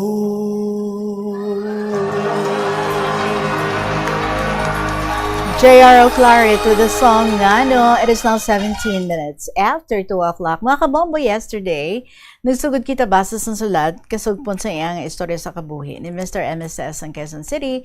Kung sa diin, sa sining nga particular nga episode nga wala ta natapos basa kahapon, he was telling us that at the age of 17, naging isa na siya kaamay. And then, ang mother ni Candy, tapos ang iyang sister nga si Zel, kag ang bana sining nga si Rene, amo ang nagpinangutang para nga makagwa siya si Zel, kag ang RC Candy, kag ang bata sa hospital. Kay ang iyang sweldo sa construction is only 250 pesos, but he is proud to say nga at least may ginahatag siya sa kay Candy para sa ilang galastuhon. At the same time, nadulaan mo siya sa trabaho kay nag-close na ang construction or tapos na ang mga projects, kag namuhi na sang tao ang engineer, pero siya naka-transfer naman obra sa isa ka agency, sa isa ko company nga nagapang-ubra bala sang mga salad dressings, kag dito gani gitagaan niya kita tip nga dapat gali careful kita kay ang mga mag-expire nga mga products kuno nga ay inabala nga ang label as in kintapik lang ginapang islan gali kuno ya ay hala. Amo ako nung isa sa mga dark secrets sa iba nga mga companies. But anyway, tapos ginabalik na lang sa gondola shelves naman kung once nga ti. Apo kita mo nang iya nga obra, so mo nang share niya sa aton. Pero subong ti lain naman, no? Kalabanan laser print na inang ginabutang gid either sa babosang can or sa dalumsini or sa mga products nga laser na ang ginagamit sa mga expiration kag sa manufacturing dates. Anyway, so sa diri kita nga bahin magasugpon sang istorya diri ni Mr. MSS sang Quezon City.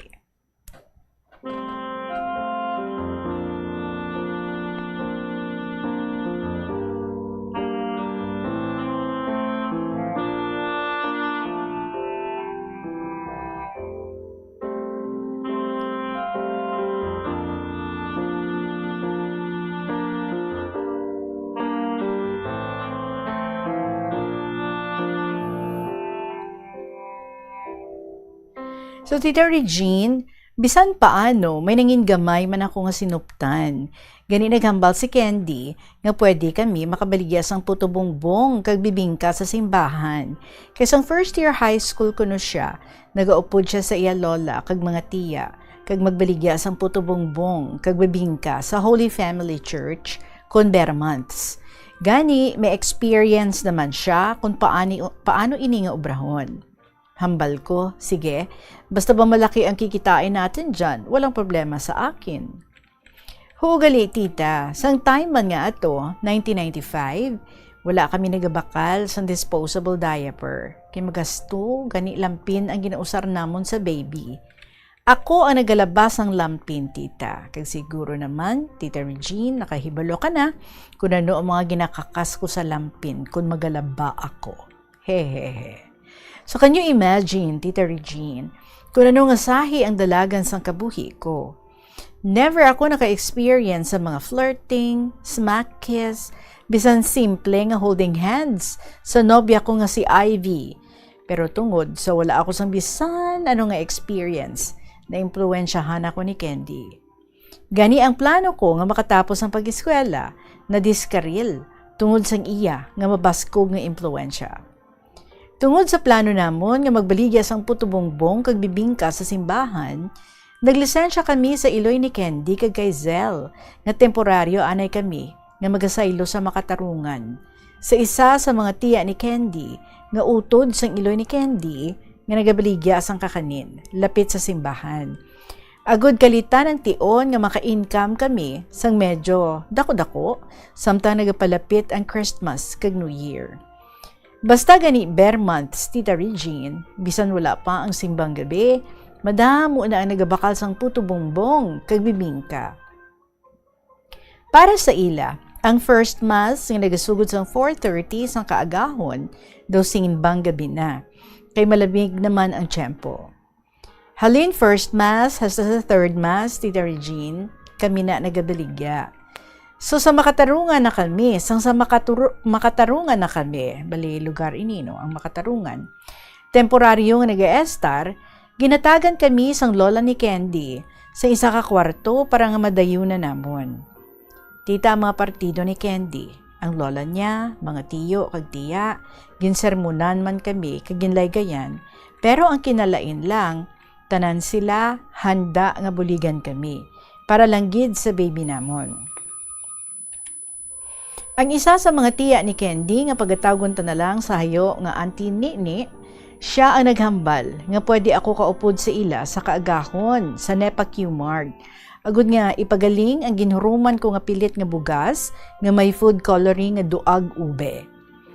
May tricycle sila kay nagabiyahe ang bana niya kun adlaw kay nagapangompra sila sa Nepa Q-Mart sang ilang mga ginapamaligya sa alauna sang kaagahon. Hambal niya, ganito ang gagawin natin. Mamayang hapon, sasama ka sa amin ni Uncle Margo mo sa pwesto namin sa simbahan para linisin natin yung pagpupwestohan yun ni Candy bukas kapag nag-umpisa na kayo na magtinda. Pero ngayon, ang gawin mo, bumili ka ng 10 kilong bigas na malagkit at 5 pakete ng food coloring, yung kulay ube, para ihahalo mo at ibababad mo yung bigas na mga 8 oras. Tapos bukas ng alauna ng madaling araw, sasama ka sa amin ni Uncle mo sa Nepa Q-Mart para ipagiling yung bigas at bibili na din tayo ng dahon ng saging para sa puto bongbong at bibingka. Ipapagamit ko na lang muna yung mga gamit ko sa pagluto ng puto bongbong sa inyo. Total, wala akong balak magtinda ngayong Pasko. Tita Regine, bisan wala ako matuod sang anim mo, kung paano mangin isa ka street vendor, oo na lang ako nga oo.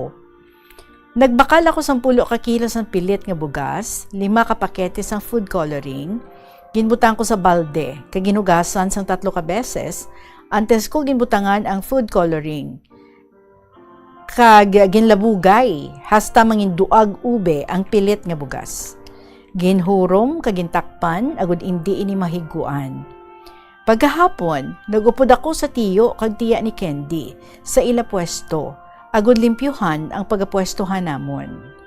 Tita, kabalo ka kung ano nagasulod sa utok ko sang tiun nga ato? Ginapensar ko kung ano gid bala ang sala nga nahimo ko nga apuro kabudlay sang kabuhi ang ginaagyan ko. Sa baylo nga nag-eskwela pangutani ako, isa na ako kaamay sa lamharon nga edad. Pero bisan ano ang pensaron ko, hindi ko na ini mapalagyuhan nga sitwasyon ko. Pagkatapos ko tinluan ang pwesto nga pagagamito namon ni Candy, ginsilhigan ko, gintrapuhan sang trapo nga basa, hasta madula ang mga yabok, kag mangin manami tulukon sa mga magabakal sang puto bongbong kag bibingka. In other words, Tita Regine, mangin presentable ini sa mga tao. Nakabatsyag ako sang palanakit sa likod, kag hawak ko tita. Sa nagpauli na kami sa makatarungan, ginambalan ako sa tiya ni Candy. Kumain ka ng maaga at matulog para mamayang alauna ng madaling araw, hindi ka mahirapan gumising. Gani ginambalan ko si Candy, sang ginambal sa akon sang iya tiya. Sabat niya, sige mauna ka na kumain para makatulog ka. Mapapalaban ka na mamayang madaling araw. Gani nagkaon na ako, dason pagkatapos ko magpatunaw sang kinaon ko, natulog na ako dayon. Pag-abot sang alauna sang Domingo sa kaagahon, ginbugtaw ako sang tiya ni Candy nga nagapanuktok sa pertahan sang kwarto. Hambal niya, tara na, gumising ka na dyan at aalis na tayo. Dalian mo, maghilamos at magsipilyo. Doon na lang tayo magkakape, mamaya sa suki ko sa palengke. Ihanda mo yung binabad mo na galapong para madalayan at mapagiling. Gani, dali-dali ako nga nagbangon, Tita Regine, kagin pang plastar ang mga kinahanglanon ko nga dalon. Paglakat namon, sa likod ako ni Uncle Margo nagsakay, kag si Auntie ni ang sasulod sa tricycle. Kay may mga bit-bit siya nga mga kalaraw nga pagabutangan sa mga kalanon nga pagabaklon niya para ipamaligya.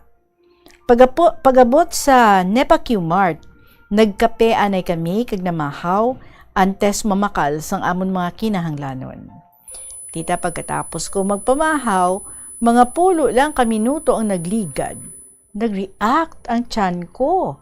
Hambal ko, ano ini man? Diri pa ako abuton sang sakit sang tiyan para magpagwa sang akong kinaon? Gani nagambal ako sa tiya ni Candy nga makadtuan ay ako sa CR. Tita Regine, mangayo ako liwat sang pasaylo in advance sa imo, sa mga nagapamati, kag sa mga nagakaon. Sa tion nga basahon mo ini, Tita Regine, naka-experience ka na bala nga maabtan sang sakit sang tiyan in public kag kinahanglan mo magamit sang public restroom? Ari na ang worst case scenario nga na-experience ko.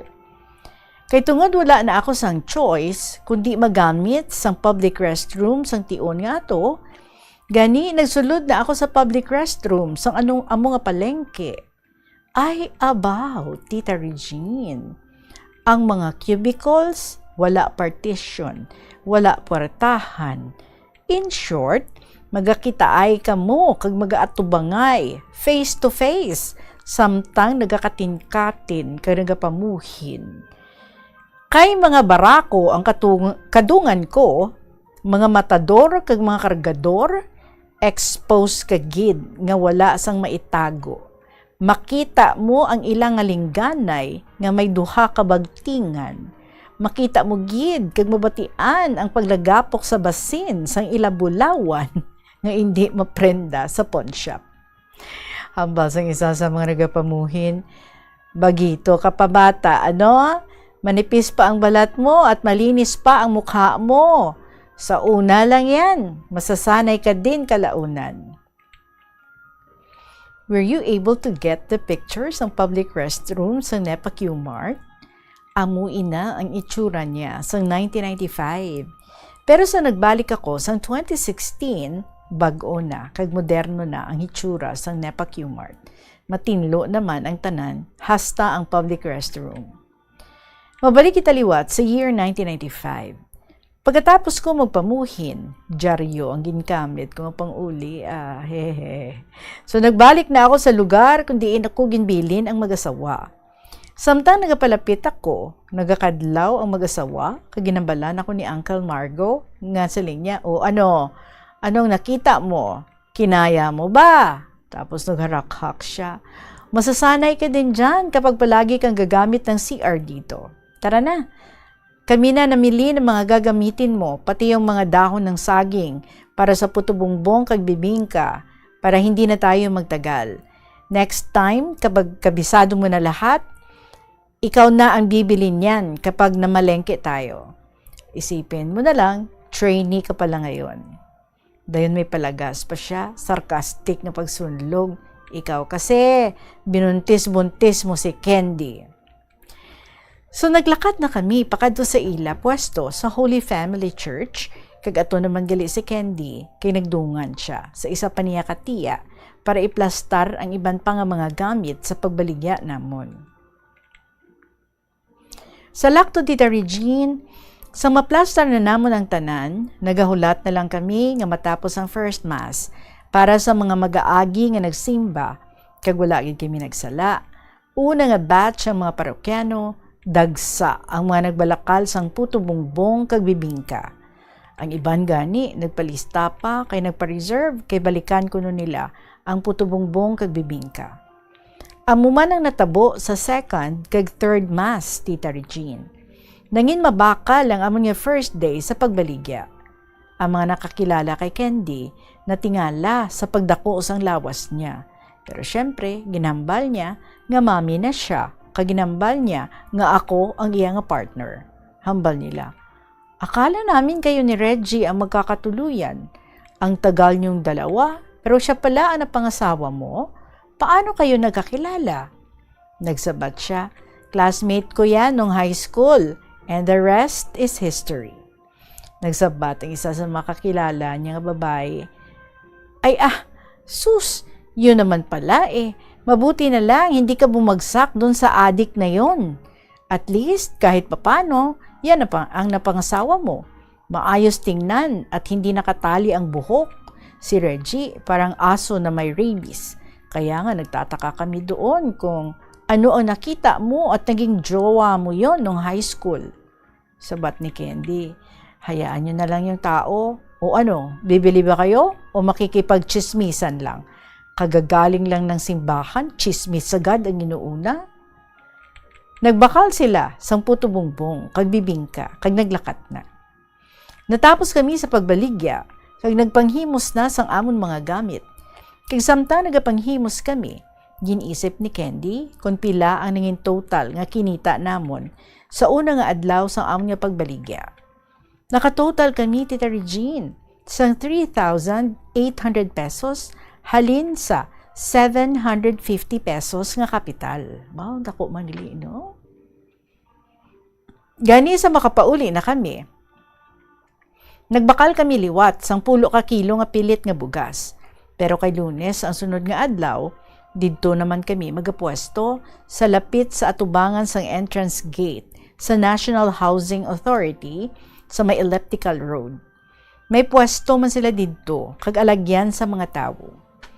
Basta halin Lunes hasta Biyernes, tita, sa NHA kami nagapwesto, dason sa simbahan kung Domingo. Tita, sa matuod lang, makapoy. Hindi ka basta-basta makapahuway kung isa kagali ka street vendor. Pero at the end of the day, dako ang amon kinita, kag ipaga-rolling naman namon para sa sunod nga adlaw. Ginkalitan namon ang bulan sa November kag December nga madahog ang puto bongbong kag bibingka, kay amo lang ini ang bulan nga mahuyugon ang mga tawo magkaon tungod sa holiday season. Tita, ang abi mo nga kabuhi mo nga mangin okay na, kay medyo wala kami nagapamroblema sa kwarta, pero ang wala ko lang ginalauman nga isa ka adlaw nga nagabaligya kami sa NHA. Naagyan kay nakita kami sang tiya ko nga taga-Tapas man, nga nag-estar man malapit lang sa Makatarungan, kag nag-eskwela sa isa kakilala nga college sa Manila. Nahuya gid ako sang ginapamangkot niya ako kung ano ang ginaobra ko sa NHA, kag nga nangin street vendor ako. Pamangkot niya, "Oh, insat jati mo haw? Ano ginaobra mo? Nagabaligya ka gali dya? Sino imaw mo? Kamaan si papa kag mama mo nga dya dun timo? Ano dun? May asawa gali kag bata dun ikaw? Way timo katapos it pagtuon mo haw? Ay ang daang pang obra mo sa kabuhi mo man?" Wala na lang ako nagsabat sa kahuya, Tita Regine. Dayo naman siya naglakad. Nagpadayon lang kami ni Candy sa pag-atubang sang kabuhi namon bilang mag-asawa. Samtang nagapalapit na ang Christmas, nagataas man ang nagapangita kay nagabakal sang puto bongbong kag bibingka. Gani, ang tig na 10 ka kilo nga pilit, ginhimo namon 15 kilos. Para mas madamo ang mahimo namon nga bibingka kag puto bongbong. Bisan paano, Tita Regine, masadya man, mangin isa ka street vendor, kay adlaw-adlaw ka man may income. Ang kinalain lang, double ang effort kag oras mo sa pag-atipan sa mga kinahanglanon mo sa pagbaligya. Nagsugod na ang simbang gabi, Tita Regine, kag sang 1995, ang simbang gabi ginasuguran pa sa alas 2 ang kaagahon. Gani alas 12 pa lang, tama na sa amon kasako sa pagpreparar sa mga ipagabaligya namon. May dugang kami nga kabulig nga duha ka pakaisa ni Candy. Agod mangin mamag-an sa amon ang pagpreparar kag pagluto sa mga puto bongbong kag bibingka. Kay may mga nagpalista na kag nagpa-reserve sa amon bisan wala pa nagsugod ang simbang gabi. Mga early kag advance order, Tita Regine. Nangin matalunsay ang pagsulod sang kwarta sa amon bisan matuod nga tama kakapoy ang pagbaligya sa dalan, tita. Pero bisan paano, napabunyagan namon ang baby namon sa kwarta nga nasupta namon halin sa pagbaligya sang puto bongbong kag bibingka. Halin sa nagsugod kami baligya sa bulan sa November hasta matapos ang tuig sa 1995, ang total nga nasupta namon, Tita Regine, naglambuot 35,000 pesos. First time namon nga duha makahawid sa amo sinakadako nga kwarta halin sa amon kakapoy, tita. Again, tita, diri ko naman anay ipagapos ang mala telenovela ko nga kasaysayan sa kabuhi nga kada panumbalik sa akon kaisipan kag kada pamati ko sa imo nga pagbasa, wala untat ang pagtulo sa mga luha ko. Kay hindi ko man malikawan, pamangkuton ang kaugalingon ko nga kung ginantos ko lang kuntani ang pasakit sa akon sang amay ko. Ano ay han? Buhi pa ako? Nakatapos sa pagtuon? Ukon, napatay ko ang amay ko. Again and again, Tita Regine, wala katapusan nga katahuran kag pagpasalamat ko sa imo sa pagbasa sa mga sulat nga ginapadala ko sa imo kag sa mga classmates ko. Tanan kita, we have our own different stories and experience to share. And from those stories, makapulot gid kita sa mga leksyon kag inspirasyon. Gani, madamo man nga salamat sa pagpamati sang akon mga kasaysayan sa kabuhi. Sincerely yours, Mr. MSS of Quezon City.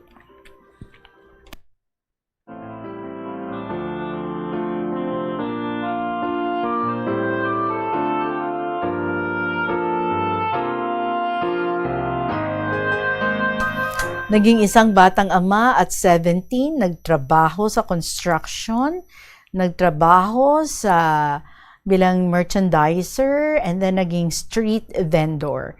When supposedly, no, ang nagahulat kung tani sa iya nga kapalaran, amo ang maging isa ka estudyante. But for some twist of fate, wagid kita kabalo, kundiin kita dalon, no, sa aton nga kapalaran, and ang mga choices naton nga ginahimo sa aton nga kabuhi, mga decision makings naton nga nagadala sa aton nga mga sitwasyon. But sa tanan nga mga kabudlay nga imo ginapangatubang, we admire you for not stopping and for just doing what you can in the best way you can para makasurvive sa sitwasyon kag sa circumstansya nga imo nga nasudlan. So salamat gid. There will be more stories actually.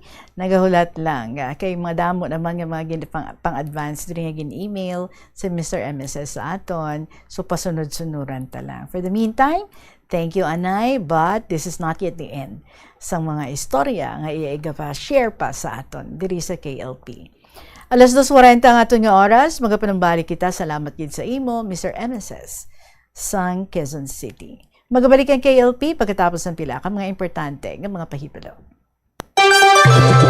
Yari ang isa ka praktikal nga paagi agud makakinot sang tubig. Sa pagtimpla sang kape, magamit lang sang tubig nga sarang maubuson. Sa masami, hindi man naton maubos ang ginatimpla. Kag kung mabugnaw na ang kape, ginaula na lang naton.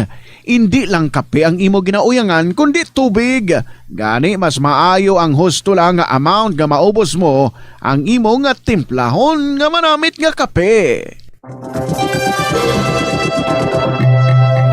Ini nga pahanumdom ginadulong sa inyo sang Flow Water Resources Incorporated, watering the seeds of progress. Limitahan ang pag-charge sang devices. Hindi pagpabayaan nga naka-plug ang phone, laptop o kon tablet kung puno na ang battery. Patyon o kung unplug gilayon kung tapos na. Makakinot ini bisan gamay lang per device. Ilabi na kung madamo ang empleyado sa opisina. Yari ang mga simple nga paagi agon makakinot sang tubig. Kaayuha ang mga taga sa tubo kon hose. Hindi tanan nga taga sa mahapos kagilayon nga makita tungod ang mga tubo kon hose ang nakalubong sa duta o kon semento nga bahin sang balay. Kung magsigi ang mga tagas nga ini, mahimo nga magalabot sa 10,000 ka litro sang tubig ang mausik sa isa ka tuig. Maggamit sang leak detection tool o kung magkonsulta sa mga eksperto kung may pagpangduwa-duwa nga may tagas sa mga tubo sang tubig agod ini gilayon nga makaayo. Sa eskwelahan, ang pag-practice ang good manners and right conduct ang makabulig sa paghimo sang positive, respectful environment para sa pagtuon. Nagapakita ini. Balik kita, kapadayon lang kita sa pagdulong sa inyo sa mga istorya at yung ginakalingawan sa siningang hapon sa Martes. Well, ang iniya nga next story naton, siguro napilpilan gid ini, no? Nga episodes ng iya nga mga istorya nga ginapangpadala diri sa aton kay sa sining story, she was still talking about welcoming 2026. Goodbye 2025, welcome 2026. Ay nako, di pasensya gid. But this story comes from Ningne sang Lambunaw. Dear Tita Regine.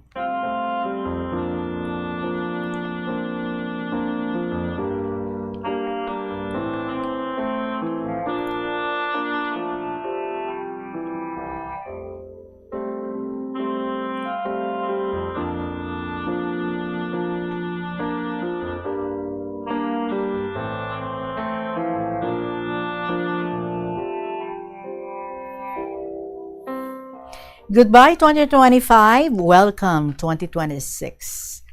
Paano ang imo pagbaton sa 2026? Hope okay. Before I go on, good afternoon sa tanan-tanan, sa Katapo ka DYFM, sa imo tita, and to all those who are listening. Ayhan malipayo ng iban sa pag-usog alaw sa 2026, pero akon masubo tita. Kay man, January 3, 2026, ako na disgrasya, kag January 5 ako ginoperahan. Tani malipayon kita kaday pay akon stress ako hasta tulad. Insa, na-irritate ang wala ko nga kahig. May operasyon man day ginbuol ang 2 ka tudlo sang 2012. Kag akon nga paa nga ginoperahan tulad is tuo or right. Ginpa-check up ko ang wala left hasta ang hips ko nga tuo gin x-ray. So, amuto naman nga waay sa insakto na ang gin-implant nga stainless. Ay. So, amugali day nga budlay ako kapanaw. Nag-decide ang doktor nga ilisan. So, another operasyon. Pero ang bili kainog ilis is 170,000. Tiyang pamangkot, masarangan ay hanamon sa kabataan. Makapangayo ayhan kami kadya sa DSWD or in any. Masubo tita, nagaka-stress ako. Kay ina may rehab ako, buhay ka umpisa kay tag 140/90 BP ko. Kay gaistorya ako sa naga-rehab, ka status ko, why nagaamo kaday BP ko, guro sa stress ko lang, ambal ko. Sang January 2, birthday ko, impis nga malipay ako, kay kin-surprise nanda ako. Nagdara lang sanda ka mga daha by order, duha lang, pero imbes nga malipay ako, gahibi ako sa kahimtangan ko tita. I ask myself, ano gid bala kakulangan ko? Usala. Why man ako kahinambog? Insa amo dya akong year celebration? Way ta mahimo, pagbuot ka mahal nga Diyos, prayers are the best. Sa tulad tita, ang obra ko as usual, pamati radyo, cellphone para malingaw, kag mag-online mass kada adlaw. Pamati mga laygay ka mga pari sa akong cellphone. Happy man ako sa nagligad ko nga birthday, kay nakapanauman ako gamay nga bagay sa akong mga katupad nga mga seniors, nga duha na katuig nga nabayaan ko. Kay daw, kapos man ta budget. Kaysang una, tag 20, hasta 25 katao, ginapang tauan ko. Bisan gamay, kag para may hangpon. Paitulad, 15 na lang sanda. Kay iban, nagahikay. Pero ay sanda kamaan, nga simple things mean a lot. Hindi nami, nga bratsagon. Nga gusto mo da mahal gid. Ha. Pailipay, gid ta na iban. Appreciate ko gani tana. Or appreciate ko gani, tana, why hindi bala? So until here naman, hope tita and all my classmates, i-pray nyo ako. Bye-bye, Ningning. Sang Lambunaw.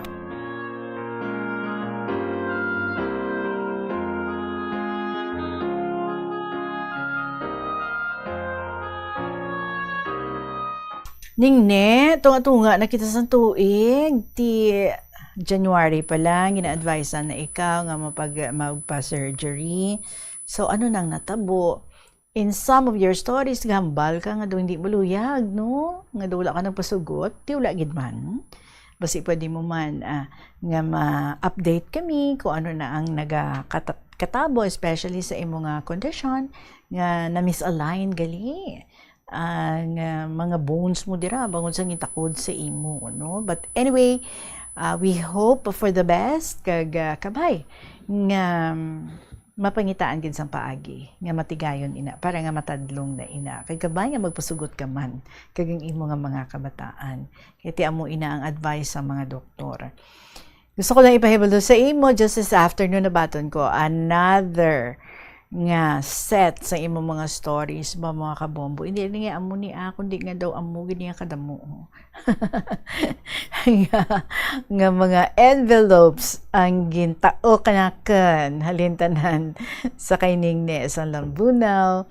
Well, that means no nga okay gid siya. Ara gihapon nagapamati diri kay nagapangsulat sang iya nga mga luyag i-share diri sa KLP. So madami nga salamat for another set of stories nga imong ginpadala.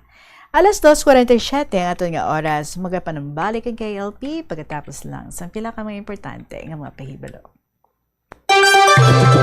Yari ang isa ka praktikal nga paagi agud makakinot sang tubig. Kung sa imo pagpaligo sa masami nagapanghabon anay ikaw sa bilog nga lawas kag bunlawan ini kag magbutang naman sang shampoo sa buhok antes ini bunlawan. Mas maayo nga tingbon mo na lang ang pagpanghabon kag pagbutang sang shampoo sa ulo.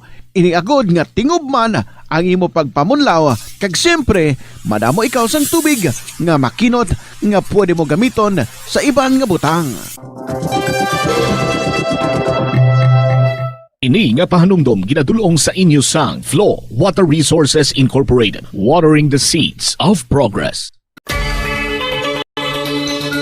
Kung ginbilin ang computer nga nagaandar bisan wala ginagamit, nagakonsumo gihapon ini sang kuryente. Mas makinot kung ibutang sa sleep mode kung wala ginagamit sang 5 to 10 minutes o kung i-shutdown ini kung mag-break ikaw sang mas sobra sa 15 minutes. Ang monitor pwede man nga patyon pagkatapos sang 3 to 5 minutes nga wala ginagamit. Sa sini nga paagi makakinot ang opisina sang dako nga kuryente kada bulan. May kilala ka bala nga mga bata nga mahilig sa video games? Nagausik bala ini sang inoras sa paghampang sang iya ginakaadikan nga games. Isa ka pagtuon sang American Academy of Pediatrics ang nagapahayag ngang sobra-sobra o kun inoras nga pagtiner sa paghampang sang video games ang makadulot sang depresyon, anxiety kag manubo nga grade sa eskwelahan. Suno sa mga eksperto, halos 9% sa kada 3,000 ka mga elementary students sa kada pungsod ang And proceeding sa ating mga stories diri, ang next naton is from Lola Amparing. May ikaantanan pa sa ating pag-celebrate sang Father's Month para sa bulan sang Hunyo. ari ang iyang luyag nga i-share natuhoy sa iyang mahal nga amay. Dearest Tita Regine.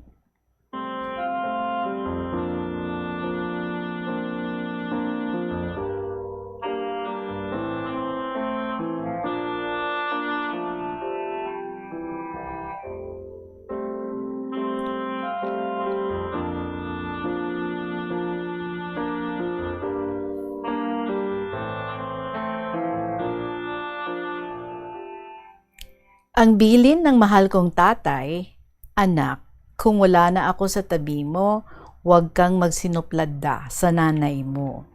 Tuparin mo ang mabubuting payo niya upang mahalin ka palagi at ibibigay ang kagustuhan mo. Huwag kang iiyak kung pinapayuhan ka. Anak, para yan sa iyong kabutihan, mahal namin kayo ng nanay at tatay mo. Maging masaya ang lahat kung maging masunurin ka.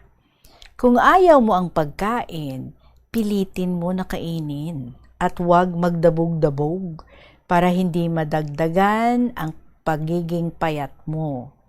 Ang batang mabait at masunurin, mahal ng Diyos natin.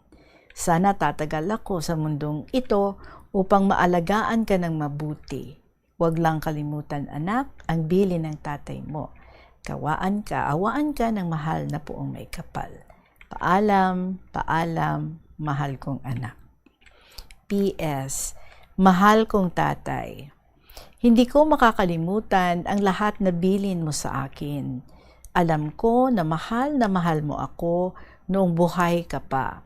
Sinasama mo ako kung saan ka pupunta na mangudak kasi gustong-gusto mo na makita ako palagi sa tabi mo.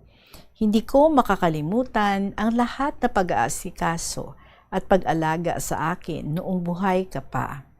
Pinapaliguan mo ko, binibihisan, pinupulbusan, at may pabango pa pagkatapos hinahalikan pa. Mula noong buhay ka pa at hanggang sa ngayong panahon, hindi mabubura sa aking isip, dibdib, ang pagmamahal at pag-aalaga sa akin. Kaso malungkot kasi 42 years old ka pa lang nagkataon nag-break out ang Second World War. Mahal kong tatay, naalala ko pa na ikaw ang bumili ng ilang mga karton ng groceries na aming dinala si pag-evacuate. Sana buhay ka pa sa ngayon.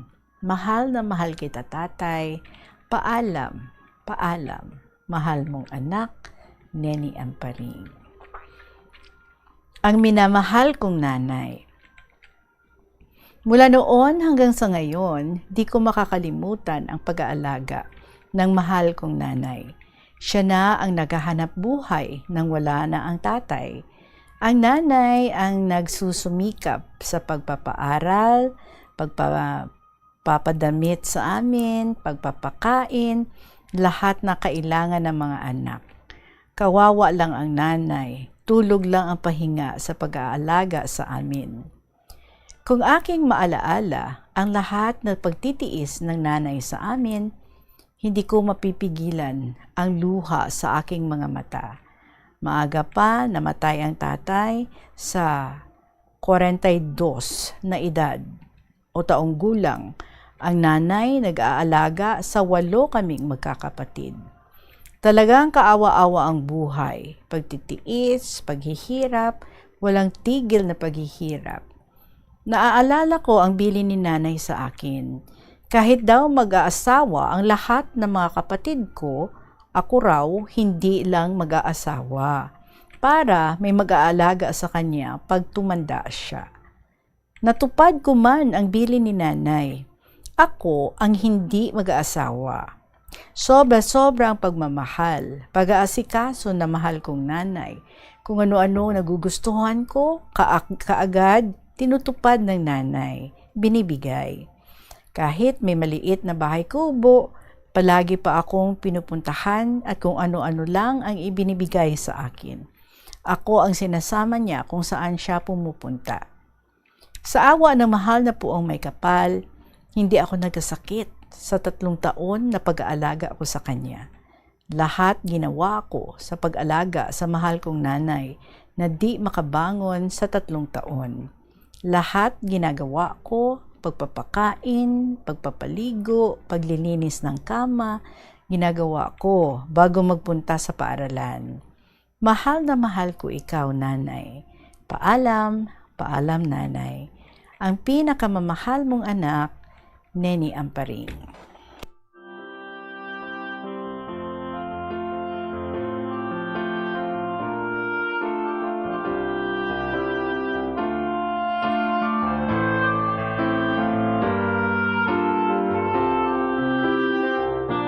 So, bale, ang gin-share sa aton sa sininga hapon is her father's letter to Lola Amparing.